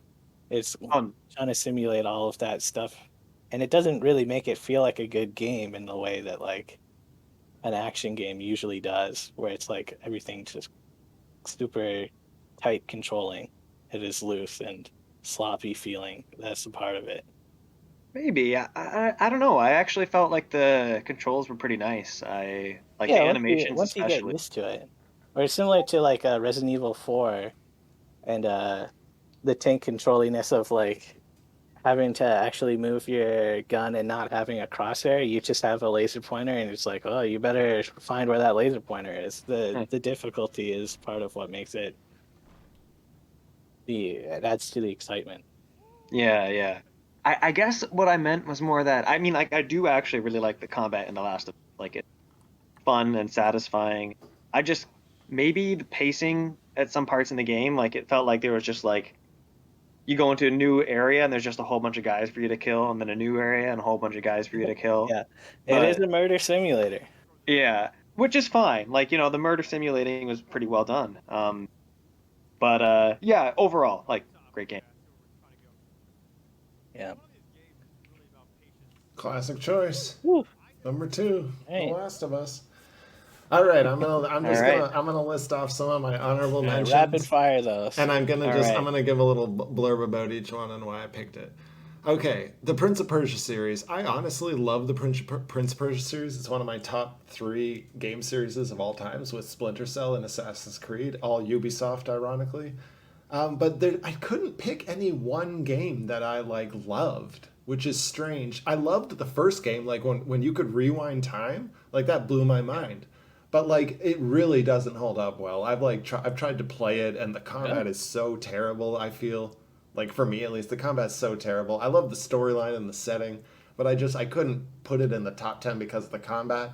I love the combat in the second game, but the second game is like so dark. It's like the dark middle of the trilogy kind of thing. Do you know what I mean? And then the third game is like where you have that clone of yourself, or there's 2 versions of you, or I don't know. The third one got weird. And then they did the cel-shaded one, which I loved the cel-shaded one, but again, I don't know if I loved any one of these single games enough to put it on my top 10, which is ironic, but because I love it as a series, but I just couldn't pick one for my top 10. Okay, Gun. Xbox 360 launch title. I told the story about when I went to Walmart and I was like the 15th person to get like a ticket for like the 15 Xboxes 360s that they had on launch day, and I bought Gun, and I bought that King Kong game. The King Kong game was kind of terrible, but Gun, I loved it. It was amazing. It's probably one of my favorite Western games. It's pretty basic by like today's standards, but like I just loved the story. I loved the game. Max Payne 1 and 2, I wanted to throw them on the list. I absolutely loved Max Payne 1 and 2, but I don't know if I loved them enough for them to be on my top 10. God of War 1 and 2, I haven't played any of the recent ones, but I absolutely loved the first and the second God of War. I love the Greek mythology. I really wanted to throw it on the list. I couldn't do it. Link's Awakening, obviously I love Link's Awakening, but it was tough to throw 2 Game Boy games on the list because they're really just like so basic. And honestly, I like Super Mario Land better. So Link's Awakening, I know that's like shocking, but it did not make the cut. Super Mario Bros. 3. I mean, at the time, like one of the best Mario games that I had ever, like it was amazing. I played Super Mario Brothers 3 so much, but I just love a bunch of the other Super Mario games more. Tetris. I wanted to throw Tetris on the list. The original Tetris for like the NES, or did it come out on Game Boy first? Maybe it was Game Boy. But I remember a colored version of it for like the NES. So there's an NES. Yeah, okay. I'm thinking of the NES version. I played like top score against like friends that had come over. Like I played that so much. I played Tetris so much. The Uncharted series. Was Uncharted the same people that did Last of Us? Yes. Okay, I was thinking so. I don't love any other games like a lot, but I just love, again, the storyline, the treasure hunting. It's Indiana Jones, whatever, you know. Skyrim. I honestly was surprised that I couldn't get Skyrim on the list, because I guess I just don't love it the way that I love like Fable, because I guess it's mostly nostalgia, but Skyrim, amazing. Rock Band. Honestly, Rock Band should also be in the top 10 because I just played so much Rock Band when it came out. Me and my friends probably spent like $300 like combined on like the games, or on the buying the songs and shit, and just playing. It's like I've played the campaign from like Rock Band 1, 2, 3, like all the way through. Guitar Hero is on my honorable mentions. Okay, yeah, exactly. I just liked Rock Band because it was like, you know, everybody got together. You had drums, people were singing. I mean, I loved the singing. It was great. Okay, only a couple more. Portal. We already mentioned it, but fucking Portal's amazing. Commander Keen, first video game that I probably honestly played. I remember launching Commander Keen from the DOS on like my Windows Oh yeah. 3.1, 1993, like tower, whatever it was back then, Pentium 1 or something, whatever it was running. And I would play the shit out of Commander Keen. Myst, like you said, I don't think I ever really played Myst, but my brother played Myst, and I just loved the game because I just it looked so cool, and I didn't really have to solve any of the puzzles myself, so it wasn't like I was just watching him play. Indiana Jones and the Last Crusade, the point and click adventure. I guess because I just loved the movie so much, that was like my favorite point and click adventure ever. I guess because I was kind of good at it because I knew where the story was going at all times.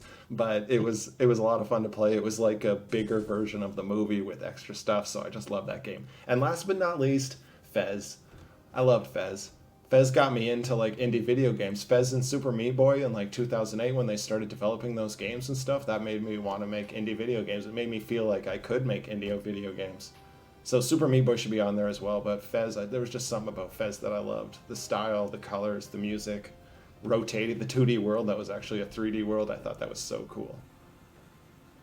Oh man, I blew through those. Those are my like 15 honorable mentions. Great honorable mentions. Yeah, nice work. Yeah, thank you. I need a minute. I need some water. You're up, Adam. All right, so I have like a list that's like close to like 50, but maybe I'll just say them really fast and not really elaborate on them. Okay. These are just like games that I considered when I was thinking of the best games of all time. So actually the very one at the very bottom of this list is Commander Keen as well. Nice. Just because I'm very nostalgic about it, but I have to admit it's not as good as these other games, I think. Sure. But all right, starting from the bottom, got Gone Home, Wide Ocean Big Jacket, Super Metroid, Hotline Miami, Chicory, Akami, Animal Crossing Wild World, Curse of Monkey Island, Antichamber, Half-Life 2, Into the Breach, Firewatch, Super Mario World, Journey, Resident Evil 2 Remake, Amnesia, The Dark Descent, The Last of Us, Slay the Spire, Life is Strange, Ocarina of Time, Luigi's Mansion, Portal 2, Minecraft, Overwatch, Left 4 Dead 2, Inside, Pokemon Crystal, The Witness. Maybe this game would be higher if I didn't dislike Jonathan Blow that much, but I don't like him. Anyways, Super Smash Bros. Brawl, which that one in particular, because that was the one that I was the most like psycho hyped for. Like, Ultimate is a better game, but Brawl is like, I used to read the development like log every single day, and I was obsessed with it. Next one, Team Fortress 2, Undertale, Paper Mario, Skyrim, Night in the Woods, and Roller Coaster Tycoon. So those are my honorable mentions, or just other games I considered for my favorite games ever. We finally had some matches. Yeah. Yeah. Finally. My honorable mention is not as long, but let's just get into it. Kingdom Come Deliverance. I love that game. I loved that it's trying to be accurate to like a medieval times thing. Like, I feel like exploring the world, I was actually like learning things about how they would actually have a mill, and like they had like this crazy like mill with like a crusher thing that would like crush up stones or something in it. That's like accurate to how they would used to do it. I was just like, wow. And that's just a nothing thing in the game. Like, you don't have to look at that. It's just there. Oh yeah, that is neat. Yeah, That's Left the 4 way I Dead felt 2. about Assassin's Creed 2, where it was just Yeah. like so accurate that it was like an extra really level of just coolness. appreciate that details. Yeah. For sure. Yeah, Left 4 Dead 2. Just a great game to play with your pals, shooting lots of zombies. Almost made it on the list. Undertale, great story. I played it once and didn't really love it. Played it the second time, loved it. Inside, great art, very good payoff at the end. Titanfall 2, fantastic game. Just, Titans are so fucking sick. There hasn't been a game like Titanfall 2 since. Also, the story's crazy. I feel like when people talk about Titanfall 2 story missions, they're like, oh man, just wait until you get to that one level. There's the level with the factory that's making a house, and you're like going around and you're inside the factory, you're jumping on all this crazy shit. That's not even the level they're talking about. They're talking about like a time level or some other crazy level. A robot throws you across the map and you're like, this is fucking crazy. Shadow of the Colossus, great game. That's very much a game that's about the journey and the puzzling, figuring out how you're killing these Colossus. Great journey. Dragon's Dogma, uh, any game where you can climb on things like Shadow of the Colossus, that's got to be on the list. Red Dead Redemption 2, just great game. Cowboys, not really into cowboys yet, still loved it. Team Fortress 2, I guess that was before I put the orange box on there. Professor Layton, this Hat Through Time, specifically that one. Great game. Love Professor Layton. Awesome story. Puzzles are fun. GoldenEye, learn to play first-person shooters. Great game. Guitar Hero, just chill ass time playing rhythm games. And yeah, listen to music. Witcher 3, yeah, that was just a cool game. Is that it? Those are those are my honorable mentions that I thought of. Nice. You said obviously. Inside and how it had a great payoff, and I was thinking the same thing about Limbo. Like, I really loved the end of Limbo. Really? And I did thought not that like it the end was of Limbo. Oh. Am Sorry, I I forgetting didn't mean it? to shut it down. How does Limbo end? Am I forgetting how it ends? Didn't I you like think just find your sister or whatever? I think you like go through like you break through some glass and it goes into slow motion and it like is implied that you like restart the loop over and over again like you're in limbo. Is that how does it end? I don't actually know. Oh, I remember a much happier ending. So I don't know, but I must remember just it being happy at the end. I don't know. There's not alternate endings, is there? I don't think so. Okay, yeah, I didn't think so either. Maybe I'm forgetting. Whatever. Good list. I don't know how Inside ends. I didn't play the end of it. Yeah, worth checking out, man. Inside is great, yeah. All right, so I guess Okay. are we moving on to number one?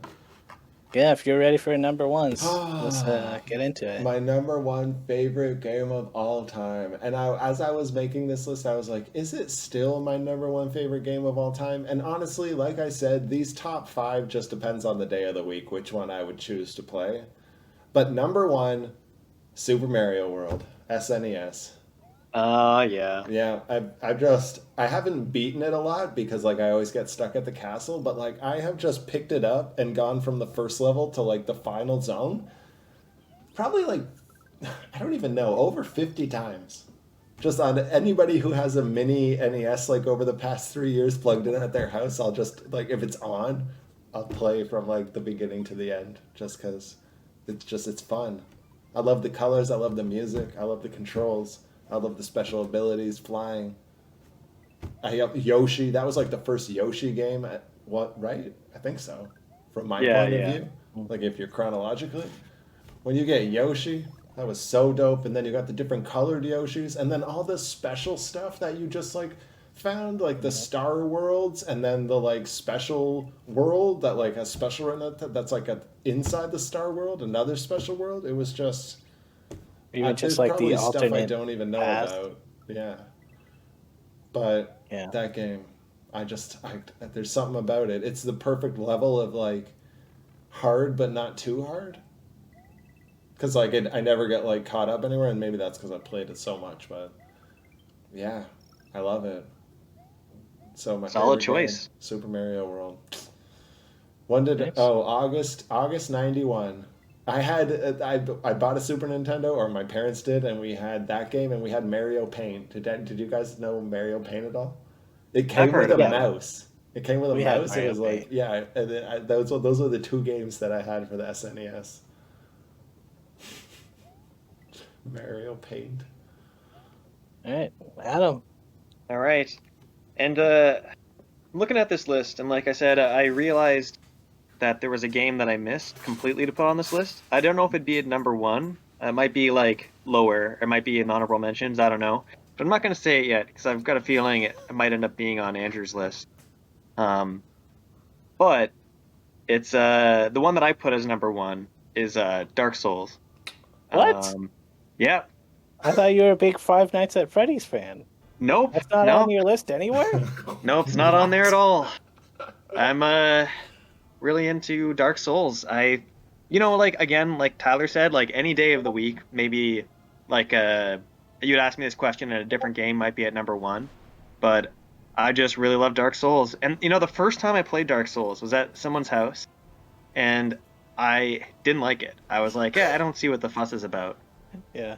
But then at some point later, when I eventually gave it a second shot, I like fell in love with this game. I remember like I started playing it when I was working at my second internship at Yukon Games. And I remember just like being at work, like just thinking about Dark Souls all day, being like, I can't wait to go home, play some Dark Souls, find out what's over here, find out what's over there. I loved how like hard the game was.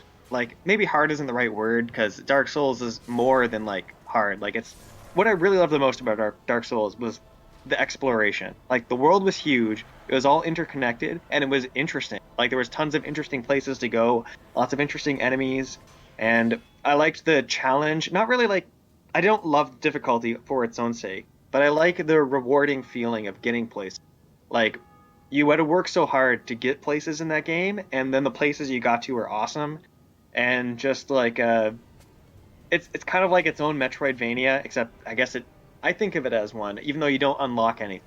Kind of you just have to go through the world, but it's just like just it being such a big place and full of secrets. Like people would tell me about secrets like after I played the game that I never saw that at all, and it's just like it feels like a very full game. It's I don't know. I loved Dark Souls. I got obsessed with it for a while, and I feel like it has defined some of my taste in games or whatever. Very influential game too. I feel like ever since Dark Souls came out, like suddenly so many games are like, when you die, you have to come back to where you were to get your stuff back. And yeah, I mean, like common trope from early MMOs, but also in Dark Souls. yeah, I guess it was my first exposure to it. But yeah, I love that game. It's a great game. Yeah, great pick. Yeah. Okay, Andrew, are you going to tell us what your number one game of all time is? I kind of regret not getting into Dark Souls more. Like Yeah. I remember getting to Inner Londo, and I feel like those two archer guys or whatever are famous because Yeah, of that how they're bullshit brutal. they are. And just like doing that like 20 times and just being like, this game doesn't want me to finish it. So that's where I stopped. But it is definitely one of those cool games. A lot of cool art. Yeah. Okay, my number one, which I'm wondering if this is the game that you're thinking of. Yeah, the game that I forgot to put in my entire list for some reason. I But, feel a little bit basic because we did mention at the beginning IGN's top 100 games, and I was disappointed to see that their number one was the same as mine. Zelda, Breath of the Wild. Yeah. I don't Yeah. know how I forgot to put that on my list. I think maybe I just looked at it and I'm like, yeah, that's obviously on the list somewhere, and then I forgot about it. Yeah. But So it was. But yeah, the amazing same. game. Just like once you get off the plateau and you have complete freedom to go everywhere, just exploring the world, it feels like it's full of history. Like there's definitely tons of areas where it's kind of empty, but there's ruins, there's remnants of a battle. And sometimes it feels like, did they cut things from the game? Which, like, if you look into it, like there's a bunch of stuff that they had to cut. But the stuff that is there, the villages, like walking around and then like seeing a dragon for the first time and being like, whoa, there's just like this giant creature in the sky flying around. Like, what do I do? And figuring out what to do. And going to Satori Mountain and finding the god of the mountain, or seeing a different mountain in the distance. You see that mountain in the different. You can go there. There's covered in clouds, and there's like finding out what's on the top of that mountain. yeah. That island that's like way out in the ocean that you're like, that's gotta just be background. No, you go there, and there's a whole challenge going on there. That island, man. That island, yeah. The first time I played it was at a friend's house, and I heard that you could just go to the end of the game, and he was like, yeah, you want to start a new game? And I was like, yeah. And I just fucking booked it to the castle. He's like, dude, stop. You're spoiling the end of the game for me. And I'm like, dude, we're just in the castle. We're fighting some crazy guy now, and he's kicking our ass because we have 3 hearts. But, like, We're here, dude. We're saving Zelda right now. That's Alex and I played the game together, and that's also the very first thing we did. But like, we booted up the game, we went straight towards the castle, and I think we got all the way up to the part where you're like fighting like the, the Ganon Some crazy guys, like Ganon. Yeah, right? He just yeah. kicks your ass because he And probably we has were the like, extra hit. maybe we could keep grinding these guys, but I think it's time for us to go check out the rest of the game. But honestly, that experience of being able to like go Yeah. straight to the end of the game from the beginning was like just somehow like very liberating. Like it felt great. Mhm. That's like a thing that like I wanted to put into my games going on. Like a short hike. I remember thinking that like Breath of the Wild, like it's not exactly the same, but I wanted it to be like that same structure of like you know where the ending is. You can go there anytime, almost. Not quite in a short hike, but like if you know how to play the game, you actually can go there at any time. But kind of like everything else you do around the world of Breath of the Wild is just kind of prepping you for that final battle. And it's kind of like I thought of short hike as like everything you're doing around the world is kind of like giving you more feathers to help you get to the top quicker. Um, just like I don't know, Breath of the Wild was in my like design document for short hike. Yeah. Exploring Breath of the Wild. Every spirit orb you get makes you stronger to fight the boss.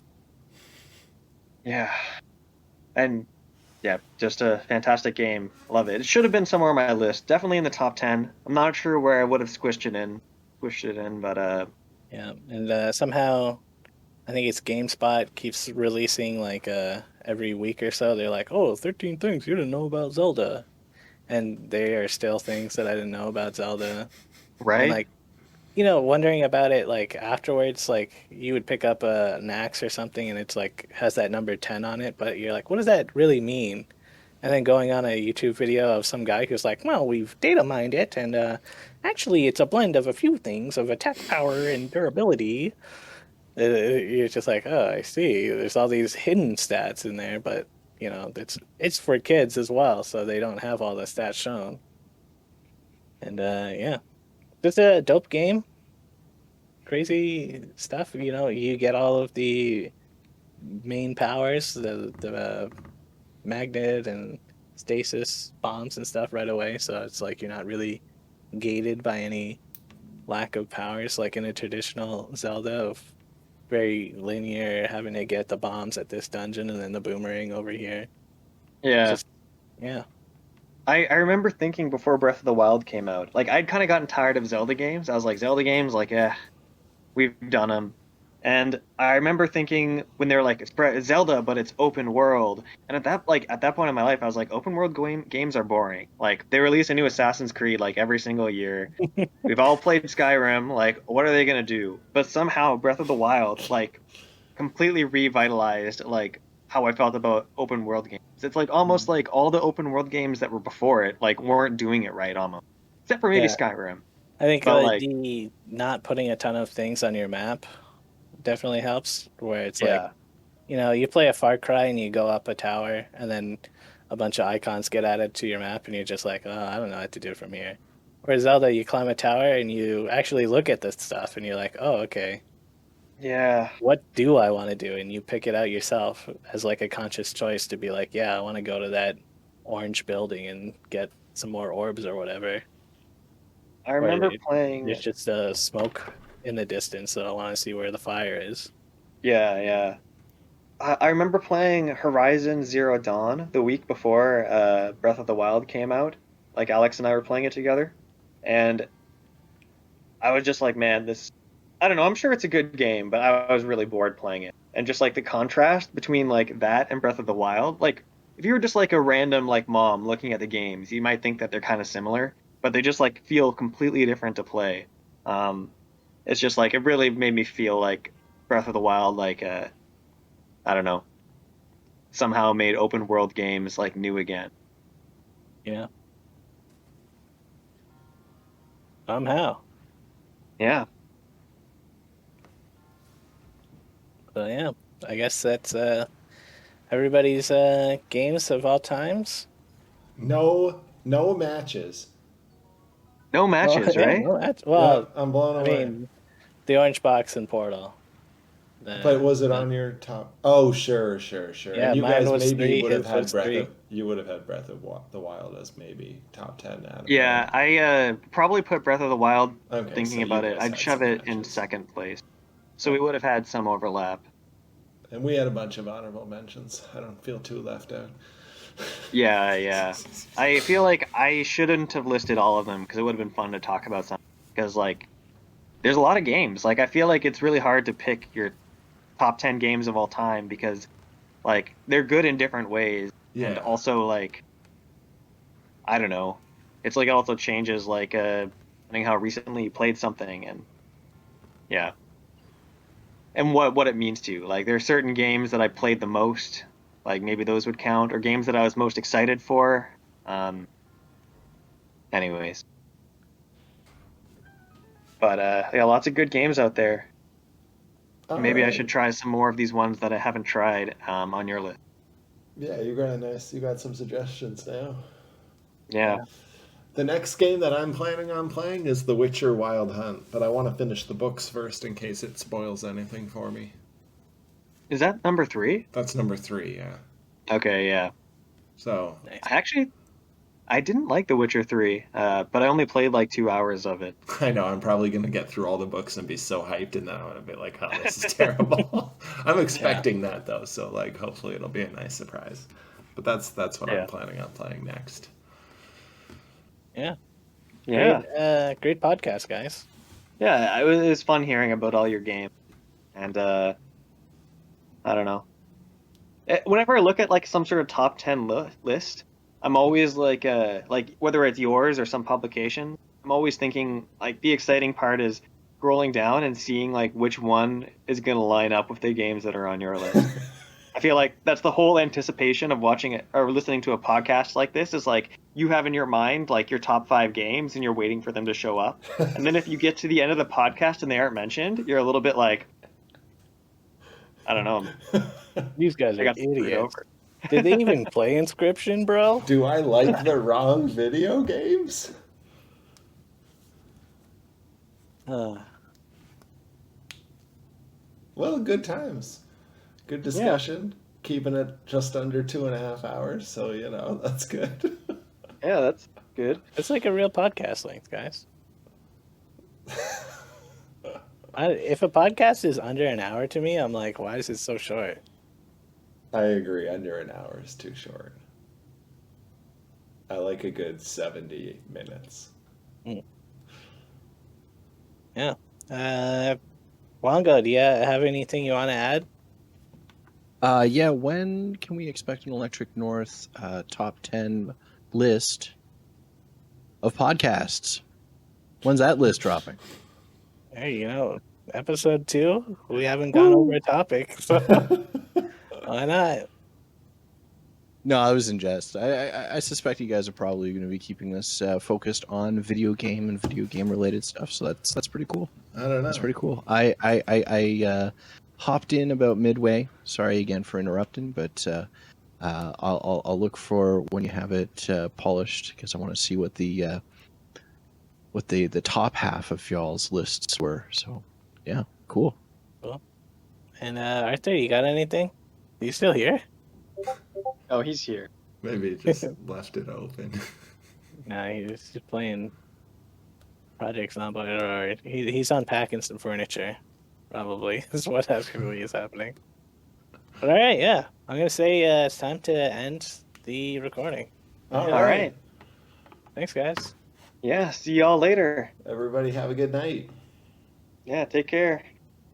Yeah, peace out.